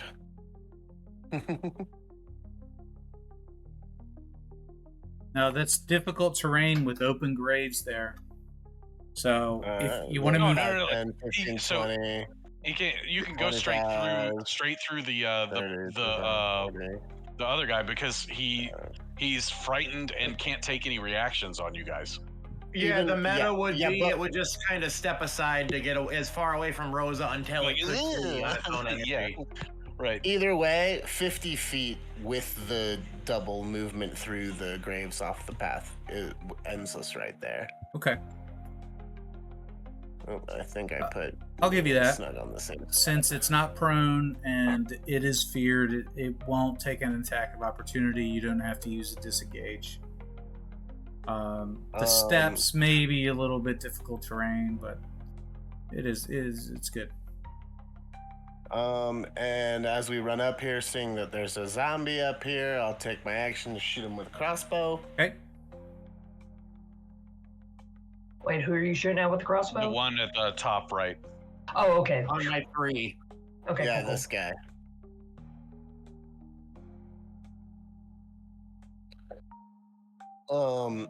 And I rolled well, so that's going to be 23 to hit. That'll hit. For 12 points of damage.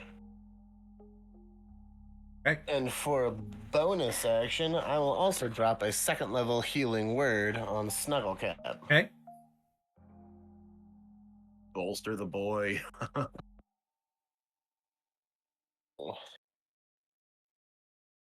5 plus 4 is 9 more hit points, getting him up to 30. Right on.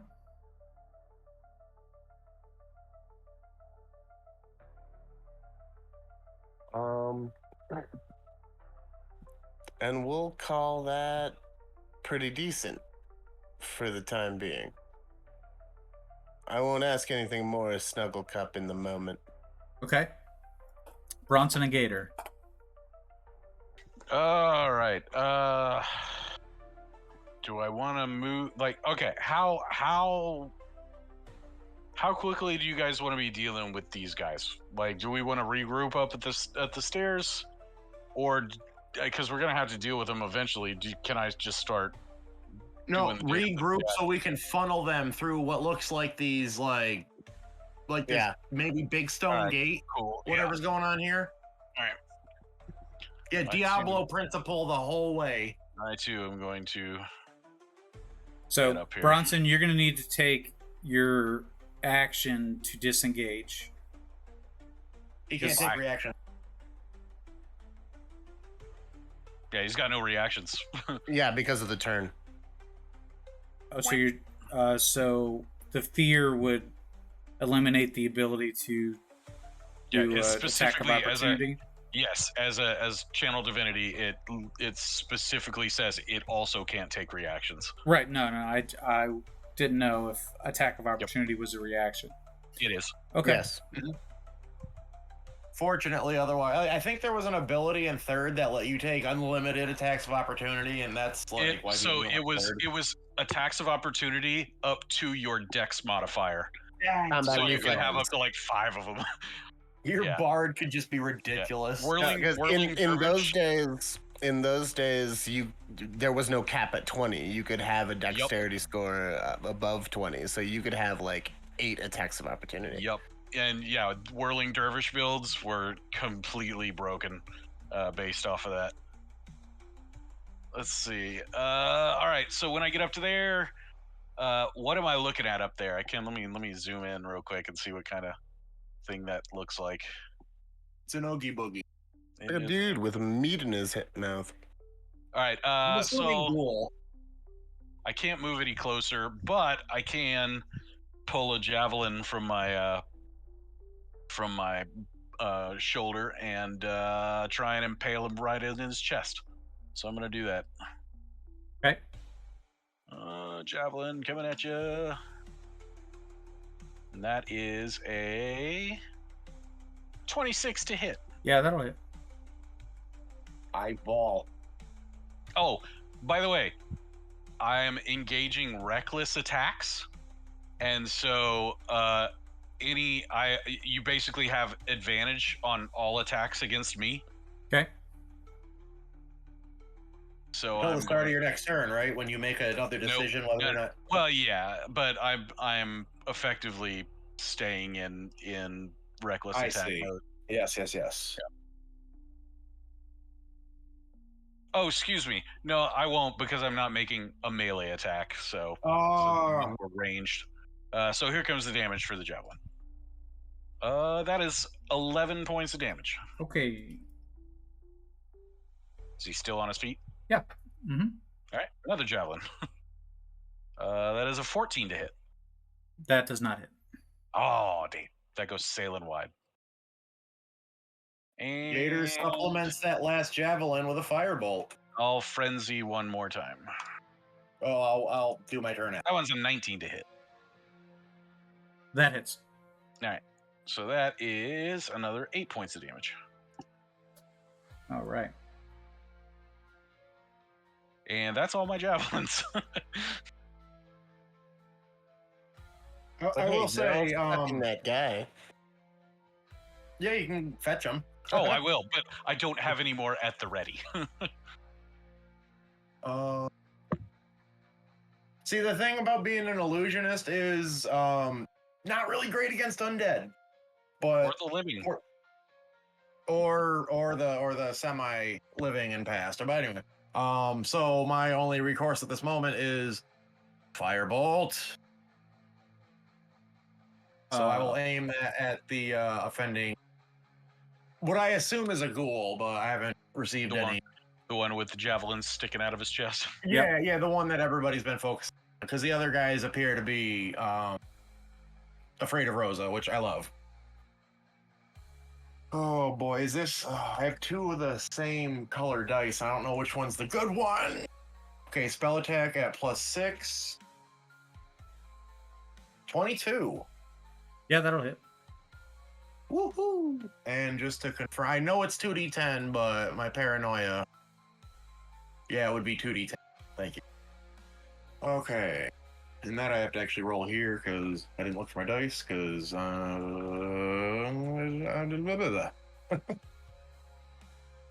like how I just dodged that.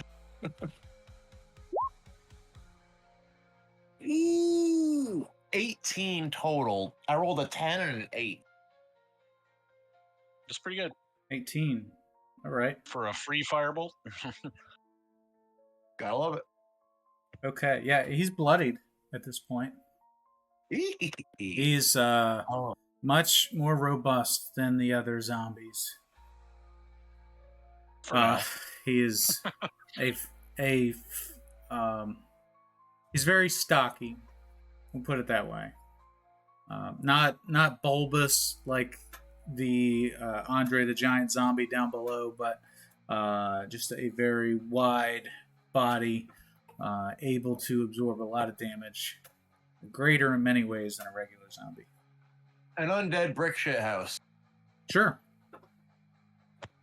That'll effectively end my turn because after seeing like the spew, it makes me not want to be in formation. But so I'm conflicted, so I'll just stay where I'm at. better to do nothing than to make the wrong move. Okay, great. At this point, now you hear a little bit of music. Dun dun dun dun dun dun dun dun. Okay, you don't actually hear that music, but yeah, yep. So this guy gets it, and then at that point, then our friend Brock Zombie Lesnar does appear and charges the whole group, effectively pushing the other zombie out of the way, coming right at Bronson, and let's see, we'll get we'll attempt to do one melee attack and then one grapple attack. Mm-hmm. All right, so let's roll a d20. Bronson, question his masculinity. Promote yours. Is that a 2? No, that's an 18. It's the only thing guys like him understand. Where's... It's an 18 in the chat log. Yeah, so does a 28 hit? Yeah, no. Okay, so that'll be 15 points of bludgeoning damage. All right. And then we'll attempt to do this, what can be best described as a German suplex grapple attack. Mm-hmm. So it'll be a strength saving throw. Yep. 24. 24, okay. So you're able to dodge that attack. No, I'm sorry. You're going to take half as much damage on that grapple and slam attack. It doesn't say. It says you take half as much damage. Okay, so it'd be 12 points of bludgeoning damage. And you are not stunned. So there's that. That's good. Give me 1 second. Bronson rolled with it. Grapple.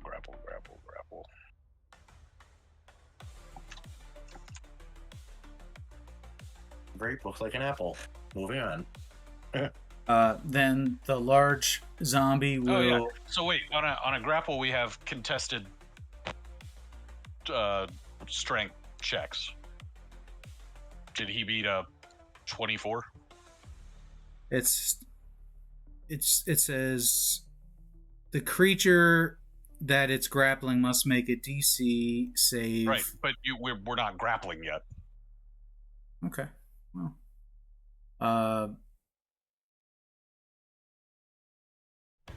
Right.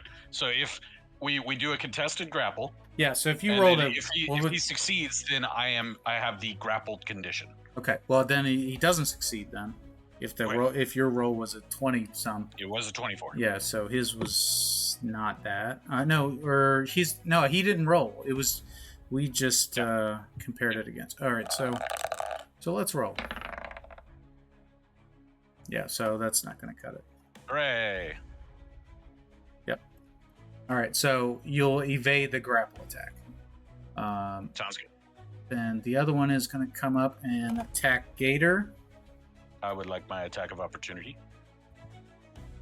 No. You didn't leave your threatened space.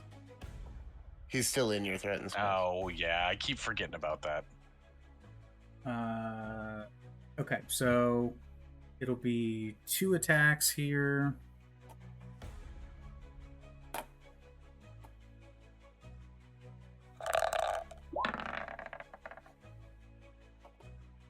All right. So I just want to point out real quick, in continuity for anybody listening from the last episode, I was wondering to myself, I was like, why am I down a first level spell slot? This makes no sense. I had cast Mage Armor because my armor class is still 50.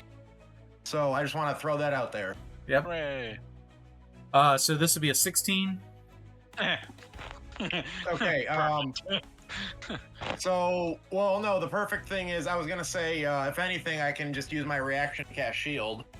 Okay. That'll give you what, a plus 2? Wait, is this not a... Hang on. Yeah, right here. One reaction which you take when... Yeah, okay, when hit... By an attack or targeted by a magic missile. Sorry to slow everything down. No worries. Thank you. Yeah, so I get a +5 AC against that attack, and then I guess that lasts until, does it say? I'll figure that out. And then, but so now I'm at 20 armor class. All right, so that'll miss. And then Thank you. the second attack, I'm assuming you have the same shield. This is It's active until my next turn. This is a 25. Okay. I was gonna I get you. can't do anything about that one. Okay, so it'd be 7 points of bludgeoning damage and 7 points of necrotic damage. 7 and 7, you said? Yes. Okay. Math is hard. There we go. Oh, that didn't feel good. These two big zombies will run away. Run is a relative term. Shuffle away. Shamble. Stumble. And I believe that will be the gist of my turn. The one final note, the greater zombie on the steps here, as he was climbing over the steps to get to Gator, had stumbled across one of the bowls on the ground. It is a white bowl, and has kind of flipped it over. Whereas the other two bowls, they're on podiums, had bumped the one and knocked the one bowl off of the podium to the right. But there's nothing happens. The bowl is just upside down on the ground at this point. Mhm. And that'll bring us to Rosa, initiative 3. Okay. Oh, yeah, we got that guy there. Is this where I turn on the blender? Yes. Turn on the blender. I also have Guardian of Faith as well. That actually could be useful. Oh. Statistically, the blender's better. Yeah, I was gonna say probably. If you can do something about this booger right next to me, I can do something about the large booger next to Bronson. I Both think those boogers are not going to exist next turn. let's. Okay. 15, 10. Okay. Yep. Let's go ahead and do that then. I'll go ahead and throw down my Spirit Guardians. One action. 15-foot radius. It is a concentration spell, so there's that. Oh yeah, and I need to designate people unaffected by it.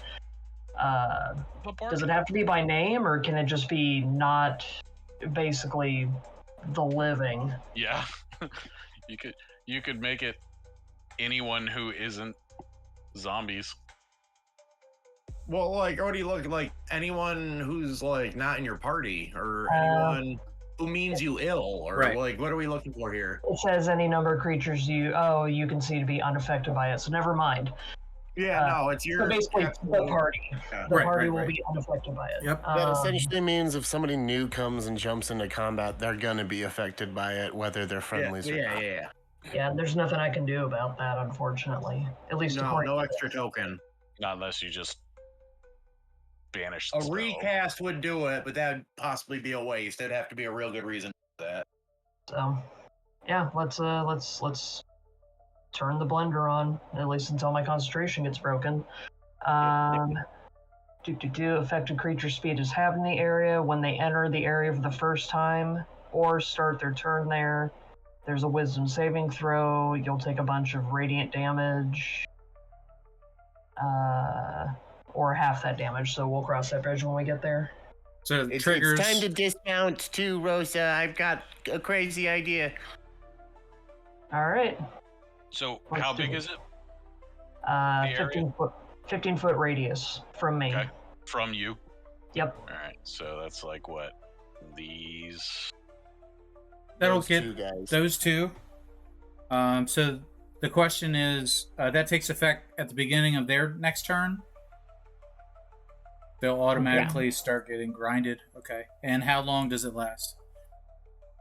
It's up to 10 minutes, but it is concentration. Okay. What are they thinking? Putting a 10-minute? That's 100 rounds of that. Are you using D&D Beyond? Me? Yeah. No. Because I think that's the new the new 2024 rules. Oh, okay, yeah. I just have 10 my minutes. old 5th ed book, so What's it called? Spirit Warriors? Spirit Guardian. Guardians. Yeah. Okay. Spirit Guardian, whatever. Okay. Is that your turn? I guess I could do another bonus action to give Snugglecup some more points. Might as well while I still have it. He's doing pretty decent. Oh, is if you're he? giving it, he's at 30 now. He's only down Oh, to okay. 15. And at what level did you cast Spirit Guardian? Just at the 3rd level. 3rd level. Okay. Maybe I should have done it at the 4th level. Don't worry about it. Yep. You guys, like, we really just need a defensive zone here. So I assume they're angelic. Yes. I can't remember. It says like you can do angelic or fey or demonic, possibly not fey. Maybe for tonight, they're yeah, like you little pick, tiny pick whether or not it's moodangs. necrotic or radiant. What are they? Little tiny moodangs. For those that don't Mudang, know, the little baby hippo. If anybody's Yeah. keeping track at home, I am obsessed with moodang. little monster Mudang. Yep. Is that your turn? Yes, it is. Okay. Solomon and Snugglecup. All right, I hop down off of Snugglecup, and I say, "All right, Snug, just like we practiced for the show, all right? We're gonna jump." And I have him back up 10 feet,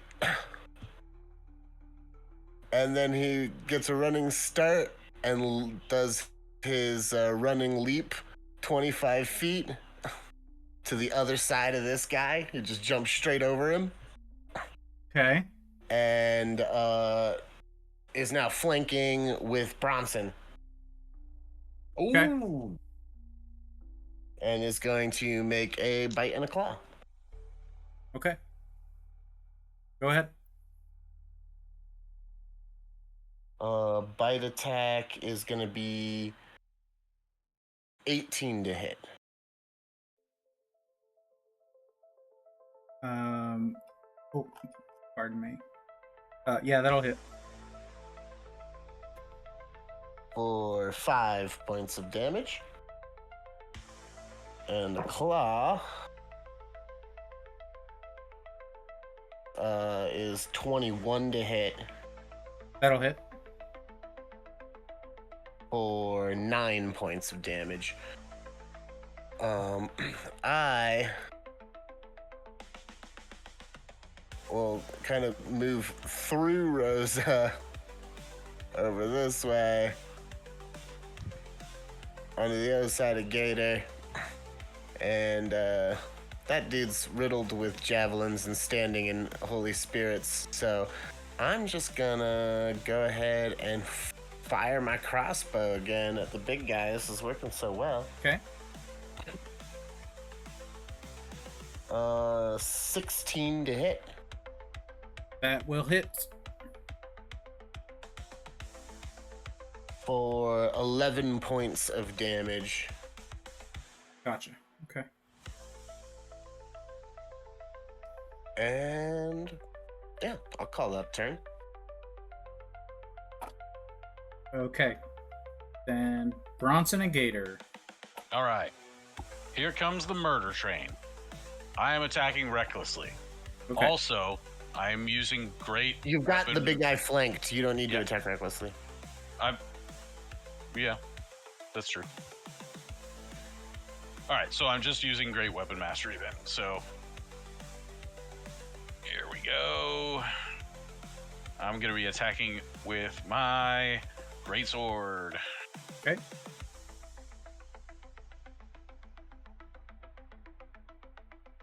That is a 17. That'll hit. Oh, never mind. It's 27 to hit. All right, here we go. Damage from the first attack. Re-rolling a 1.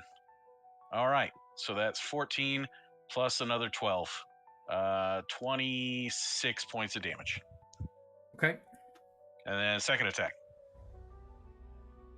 That's either a 25 or an 18. So yeah, that hits. Is another 24 points of damage. Okay. You still up? Yep. Third attack. Coming at him. 20 to hit. Yeah, that hits. All right. 25 points of damage. Okay. Is he still up? Yep. Action surge. Okay.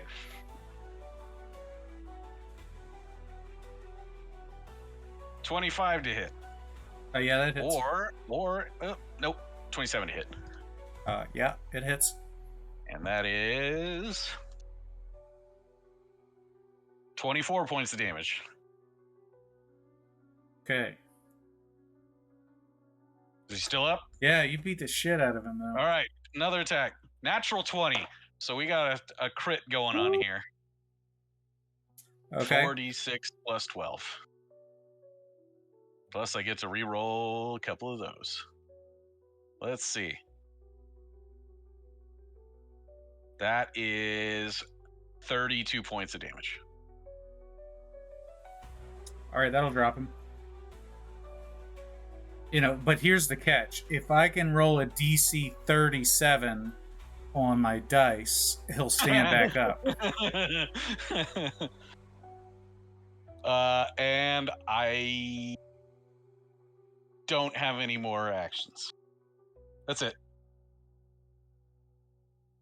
Well, that was 160 points of damage in one turn. Okay. Woo! Barbarian! Literally the only thing I could do. Once per long rest. That'll bring us to Gator. Yep. That was 50 points of damage just off of great weapon mastery. Oh boy, Gator don't like. He likes what he's seen, but he don't like where he's at. And like my to move is like I'm at least between one of my friends and this unliving thing. Rosa's still kind of out there, but she is surrounded by her holy guardians. I just smack you on the ass and go, I gave you temporary hit points. He's about to die from Rosa's aura. Just do something. Aye, Chi-Chi. Burning hands. But I don't have anything cool like that. I'm an illusionist. Makes particles in his face. Well, no, I was gonna use poison spray since I'm right up close, but I'm pretty sure undead have like at least resistance to poison, so I guess I'm just gonna have to like aim a firebolt right at the thing's belly and unleash. Roll with disadvantage. It'd be disadvantage. Because I'm up close, right? It's ranged, yeah. God, yeah, that's Are we flanking? Step away from him. Take the swing. You got 8 temporary hit points. Is that flanking? That's not flanking, right? But Bronson, you didn't use any movement. You could have stepped up and flanked him.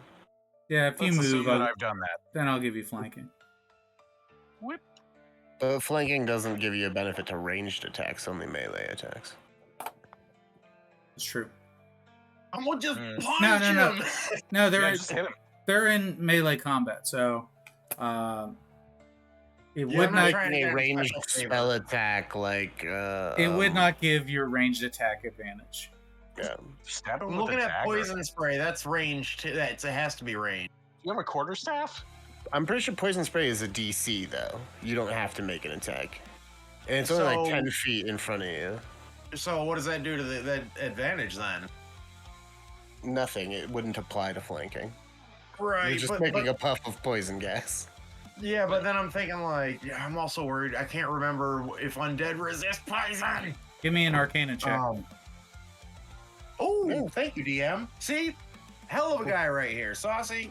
Don't listen to anything anybody says about you, even when I rolled a 5. You have no total clue. of 11. Total of 11. Yeah, you have no idea. All right. I'm gonna pretend like I have this quarterstaff spring loaded, like it's coming out of R2D2 above the Sarlacc pit, and I'm just gonna crack it under the chin with my quarterstaff. Yeah. There you go. There you go, Gator. This is totally my wheelhouse right now, and I'm gonna say Whack him two-handed. with a stick. I'm gonna say two-handed because it just makes the most sense. Get that strength bonus. Holy crap! I wish there was a camera. I got a natural 20. All right, roll for damage. That's a D8 on a quarterstaff. It's a D8 two-handed, which I'm glad I called that. And it's been so long since what do I do? What happens? With Nothing in 5th edition. Well, not with two-handed. So like, it's going to be quarterstaff critical just punch damage, which is it's going to be your maximum dice roll, and then you're going to add to that what your regular damage would be. Okay, so a dice roll plus max. Right. Yeah, so it'll Dice be roll plus 1d8 plus your strength plus 8. And I'm just making sure because I don't see it listed on here. Quarterstaffs are not. It's not the versatile thing where you can use your dexterity. Or no, that's finesse. Never mind. No, that's they're not a finesse weapon. It does extra damage okay. if it's two-handed. Right. So 1d8 plus 8 That's incoming. Total of 11. If it's versatile, it does. So 11 plus 8 plus your strength bonus. I have no strength bonus, and it's a roll of 3 for the damage, and plus 8 for that maximum. So 11 total. Yeah, wizard swinging a staff so 11 total. Yeah. So it's enough to drop him. Bonk. There you go. So it collapses right in front of you. I just got up and ran around my house.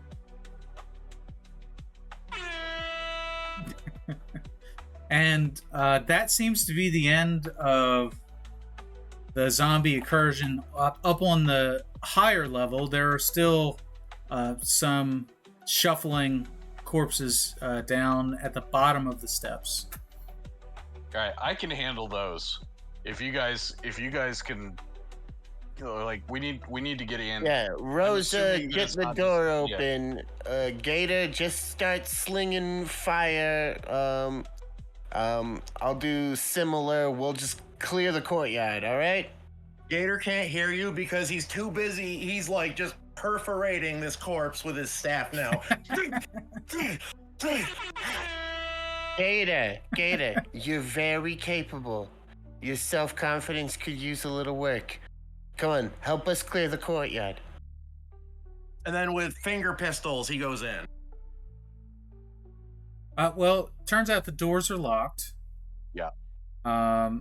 And you being the expert of all things arcana, you recognize that it's not locked by mechanical means, it's locked by a magical force. Rosa, I assume you know the password or whatever. You get the door open while we clear the courtyard.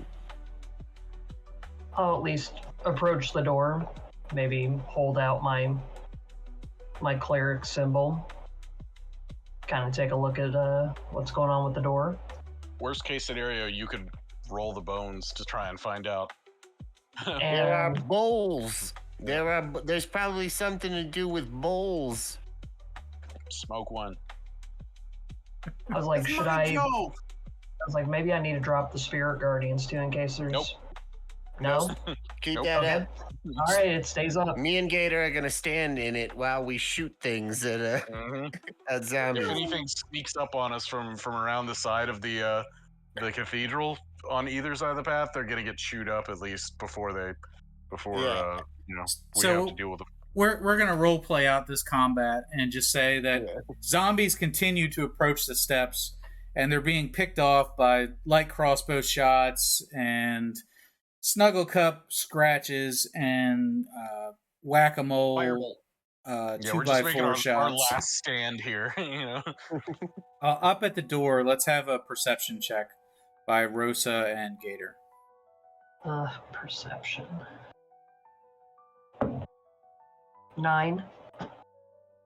And Gator. I'm going to use this dice that previously rolled a 20. Now that it's drained of its magic and get a 15 total. And is there still some type of bardic inspiration? Mhm. Yeah, Oh. Rosa, I think you still have Bardic I Inspiration. do, actually. I didn't use it. You could roll a d8 on that. All Yeah, I've right. only got the temporary hit points, I believe. Yeah, everybody's still got their temp hit points unless they took damage or whatever. Yeah, I took some of those. So let's see. Add 5 to that. So what did I say? 9, 14. Okay. Well, between the two of you, you're able to notice a few things. The first of which is this magical barrier, this magical dome, if you will, that's been placed around the cathedral. Reminds you of another magical dome you've seen before. The three. You also notice the 3 pedestals with the 3 bowls. And Gator, upon further investigation of one of the bowls, you see it is not, in fact, a bowl. It is the top part of a skull that's been sawn off, clean cut, and hollowed out. So there are 3 skulls on top of these podiums. Rosa, this was not here any time before when you visited this temple, so it's a new addition. I'm kind of very annoyed by that. Mm-hmm. Rosa, what is this practice? I kind of want to kick the pedestals over. Roll the bones. All Bones. Roll the bones on right. the ground. You guys want me to do an augury on me kicking over the pedestals because... No, we're being metaphorical. Kick over the pedestals and roll those bones on the ground. Oh, okay. Maybe, I was like, wait a minute. I know it's... like, Those I'm bones, pissed. not your bones. since you guys are busy like picking off zombies, Rosa, do you have any more divinity you could channel? Can you focus any more of your clerical power? Could you maybe do an equivalent turn undead on whatever's barring this door?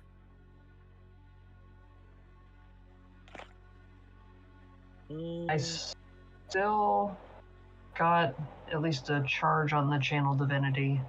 Okay, but okay, and then second thought before we waste that, do you have a dispel evil or anything like that? I have a Protection dispel from evil? magic, but I don't know if that's going to work on this, and I really want to kick over these pedestals. I have dispel magic. Let me use my slot first. Your spell slot should be saved for healing. if necessary. Wait! You guys clearly see that it's like a part of this barrier. We've seen this barrier before.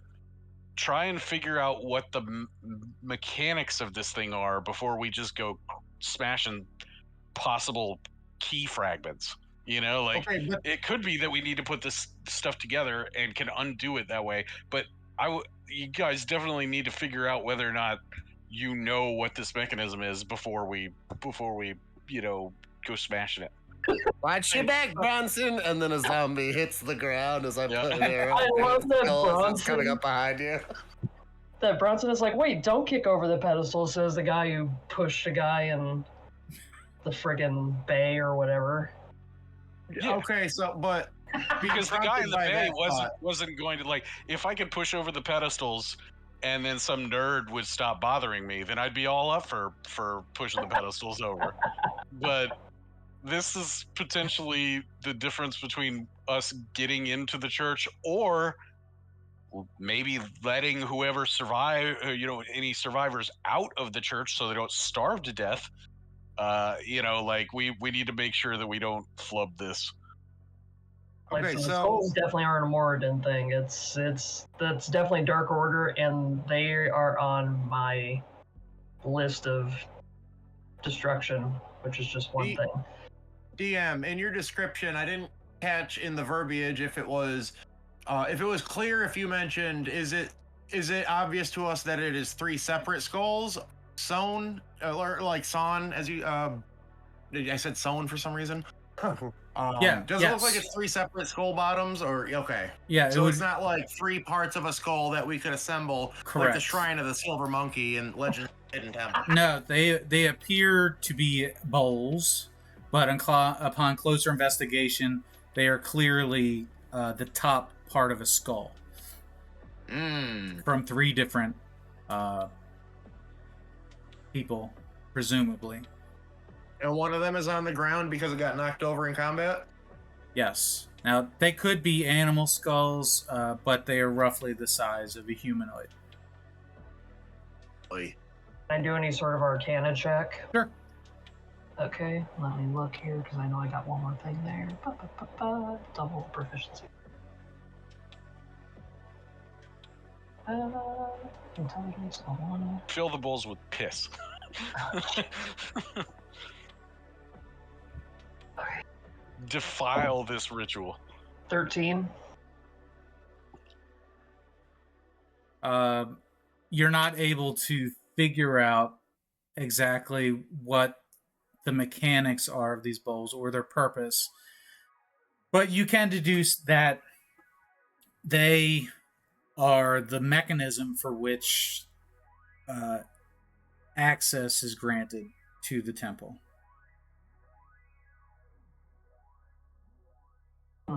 Gotcha. So it's not just a trap set on the outside. It seems to be a part of the ingress to this place. It's a puzzle. Pick the skull back up and put it back on the pedestal. Shuffle the skulls around. Maybe, put something in a skull and drink out of it. Or kick the That last pedestals one, over. Let's have an investigation check from both of you. I was gonna pull out my clipboard and suggest a history check, but 17. You can do a history check. could I? Yeah, you could do both. So, well, I rolled pretty good, but I mean, having advantage on a check is even better. Sorry, which check am I making here? Investigation. Oh, okay. And then I have option for history because of my clipboard. Got it. Okay, well, I'll take the advantage. First roll was a 17. Or which I'm one? at 15. For So which? for history, so total of 20 for history. If I can think of any puzzles, any sort of like tricks or traps or anything that this resembles. Well, with the history check, you're trying to deduce if you can figure out whose skulls these are, based on the rough description of them, the visual look of them, and The anthropology. and you can't determine what they are. You can determine that they are fresh skulls, that they are not aged by time in any way. So it must be of somebody who recently died, presumably in this region. However, you're not able to determine exactly who they are, the age, the gender, any of that. They are adult skulls, not a child skull. And I will assume from the fact that it looks like you said they were sewn like for the purpose of appearing like bulls that they probably were sacrifices, and that was horrible as well. So there's probably all sorts of like unholy energy coming off this. What was the investigation check? 17. Perfect. I was like, oh, go ahead. Okay, so upon further investigation, you try to kick over the podium, and what you find is that it does lean, and then it forms back into place, unnaturally standing back up as if it were magnetized in some way. The bowls themselves appear to have an engraving written in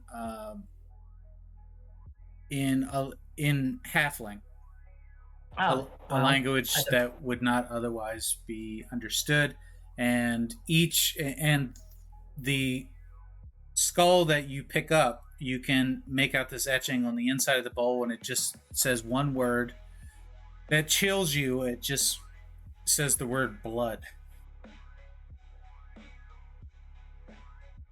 Gator leans in, not being able to understand the word, but shaking his head, and he goes, I need to work on my halfling script. I know the language, but only spoken. What does it say, Rosa? So, is there... Jeez, I was like, is there actually blood in this thing? Or am I going to have to... No. let a little bit of blood? I was going to ask, this is... I was like, this is a weird tangent, but... How many spirits did we see, and are they possibly tied to these skull caps, basically? How many spirits in town? Like 4 or 5. Okay, so probably not tied to them. I thought that too, and then There was at least 4 on the map at one time. Okay. Yeah. Because they said sleep, I'm wondering if maybe... Anyway, that's a complete... Putting them to rest. Yeah. You're like thinking parallel, but like we gotta... well, if it's blood they want, blood they can have, and he offers out his hand. He's like, is this what we're thinking? And he kind of gestures with his little pen knife that he keeps for purposes. So I take the pen knife and I actually, like, do a little jab on my finger and squeeze a little bit of blood into it. Into the bowl itself? Yep. Okay, so you put a couple drops in there, and they pool at the bottom of the skull. Who is somebody holding the skull right now, or is it on the podium? Where is it? I assumed it was on the podium, so... Okay, so this would be the podium to the left, is the skull that had the word blood in it. The word blood is written towards the rim of it. About an inch below where the rim of it is, and a couple drops in the skull itself. There doesn't appear to be any effect. I don't like the What are the other ones? indicating a fill line. Yeah, let's take a look at the other Oh, ones. no. Yeah, they might require different materials for each one. The second bowl also has an inscription written on the inside of it, about halfway down, and it reads one word: bone. Corbin, my man, I don't know how to make bone. I don't have bone. I quit smoking bone, and oh god, that was horrible. I was just trying to do Ruby Ride from Fifth Element. Bone is easier. We got dead zombies. What else? What's the last thing we need? And the third bowl, which was on the ground, and Rosa, do you place it back on the podium? Does it say brains? I just want to guess. Yeah, I'll put it back on the pedestal. It also says one word written halfway down in an inscription, and that word is soul. S-O-U-L. Ooh. Huh? So I lean into that bowl and I go, doo up, doop up, doo da hoo up. Sorry. It's like Carmen Sandiego.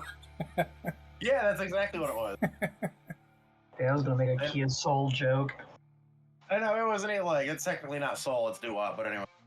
All right, so you share this with the group? Yeah, might as well. Okay. Blood, bone, and soul are the 3 words on the 3 skulls. Well, Are 2 the of those are pedestals doable. different in any way? Say again? I mean, Are each of the pedestals unique in how they look, or are they all the same? They appear to be the same. Okay, so it's they not are- like match the right pedestal to the right bowl. They are all bone white, bleached, of some type of white stone, matching in color to the skulls on top. I mean, we could do a quick shuffle. There's only 3 options with 3 different things. You know, that's only like 37 different permutations or whatever. Just shuffle them around real quick and see if sticking them on different pedestals does anything. Okay. So, I mean, there's only so many combinations, right? I forget how many. Six Put this combinations. one there, and then this one there. Yeah, so the switching the bowls around. Wait. there were 3 of these big bosses. Maybe we need like their entrails for. Oh. So, and the other 2 should be coming back anytime, unless we've quote unquote dealt with them. But if there were 3 of these guys, you've got, blood in the big boy, and then bone in the big strong guy, and then soul in the one who was like super mean or whatever. Like, you could maybe say that those 3 were part of it. All right, you could prove your theory by going over to that big dead body and pulling some soul out. Yeah. Give me the bowl, and then I'll try and is his skull intact? No, it's pretty much like hammered shit right now.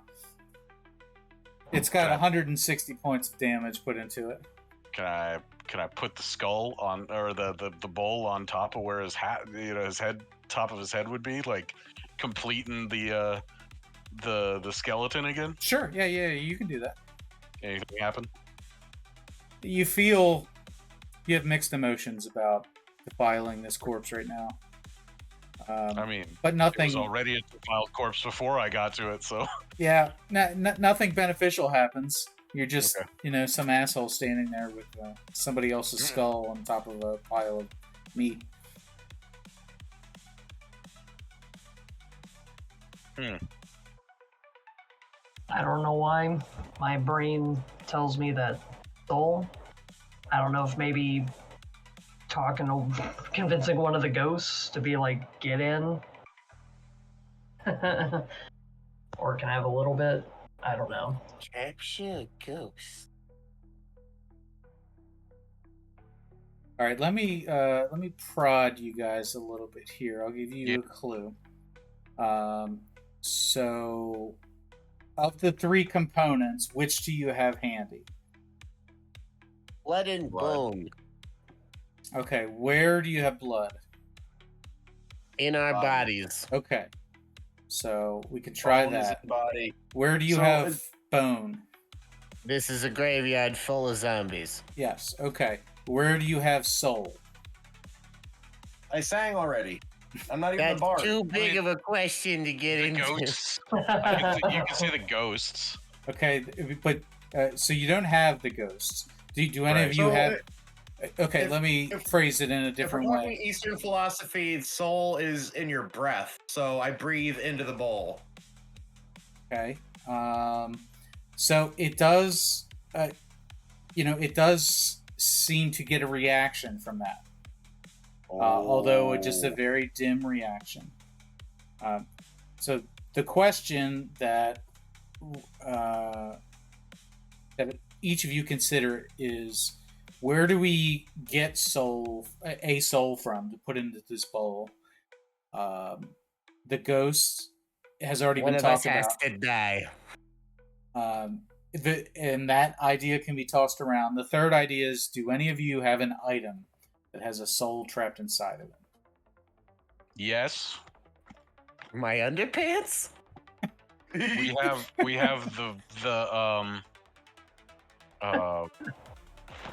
the urn. Is there a soul trapped inside of it? It's just cursed and said do not open.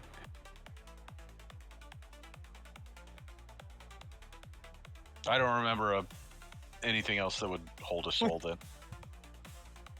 Maybe the puzzle box. God. That's also cursed. Yeah. Or the sock puppet. That's the most cursed thing known in this plane. Yeah. At this point my brain is frazzled and I'm obviously missing something important. All right, well I breathed in it. Let's call the session right there. Mm-hmm. We'll give everybody a week to think about the clues that you've been given, and then we'll pick up here a week from now with a plan. That sounds good. Sounds good. All right, so that's going to call it for this week. This has been another episode of King's Road Young Lions. We're getting close to the end here. Very exciting. This was a bit of a meat grinder, but holy crap, did you guys do well. I didn't get to do half of the fun things I had planned, but maybe next time. Maybe the two big boys will come back and they'll be Yeah, I meaner. was going to say, I don't think they've been completely dealt with. So I was Let thinking them that you, come. I was thinking you were just like ticking down on the timer. I was like, oh, it's probably been more than 10 rounds, but you know, like it is what it is. Well, it They'll- depends they'll on their want next- disposition and how far away they are after they've Mhm. been running for a minute. With taking dash actions, they could be on the other side of town. They finally get unafraid, and then they just start wandering. Yeah. They have to regroup. Yeah. Yeah, that's a Just 'cause you're problem. undead doesn't. It's a problem for future lions, right? Hey. Speaking So- of future lions, We'll leave it Full right size. there on a puzzle. I know everybody loves a good puzzle, especially one that's a little tricky. And do I have a good answer to the puzzle? That's the question. I think this is kind of open-ended, so I'm challenging you to come up with the most creative idea here. let's just start grave robbing. Yeah. We just put some blood in one, and then we'll just grab a skeleton out of an open grave. Yeah. Put that in the next one. Yeah. And then, Bronson, you turn the bones into dust. and then we can dig up somebody, and then like use speak with dead, and make them come back, and then we'll toss them in the bowl too. Nah, speak with that doesn't bring your soul back. It just brings back like the memory of your body. All right, well, hey, let's wrap it up Yeah. here. I've been sorry. Saucey. They've been the Young Lions. Say goodbye, Young Lions. Goodbye, young Bye, lion. bye. Oh, See, now you got us thinking about this. We're all gonna brainstorm it. Nice. All right. Take care, everybody. Hey, congratulations. If you're still listening, that means you made it to the end of the episode. Thanks for coming by and listening to this edition of Kings Road Young Lions. If you like what you've heard, go ahead and hit that subscribe button, hit the like button, and leave a comment down below of what you'd like to see on the next episode. For more great content from This Is Awesome Promotions, check out the YouTube channel, check out the Twitch channel, check us out on Twitter at TIA Promotions. Thanks again for coming around, and we'll see you next time down on the King's Road.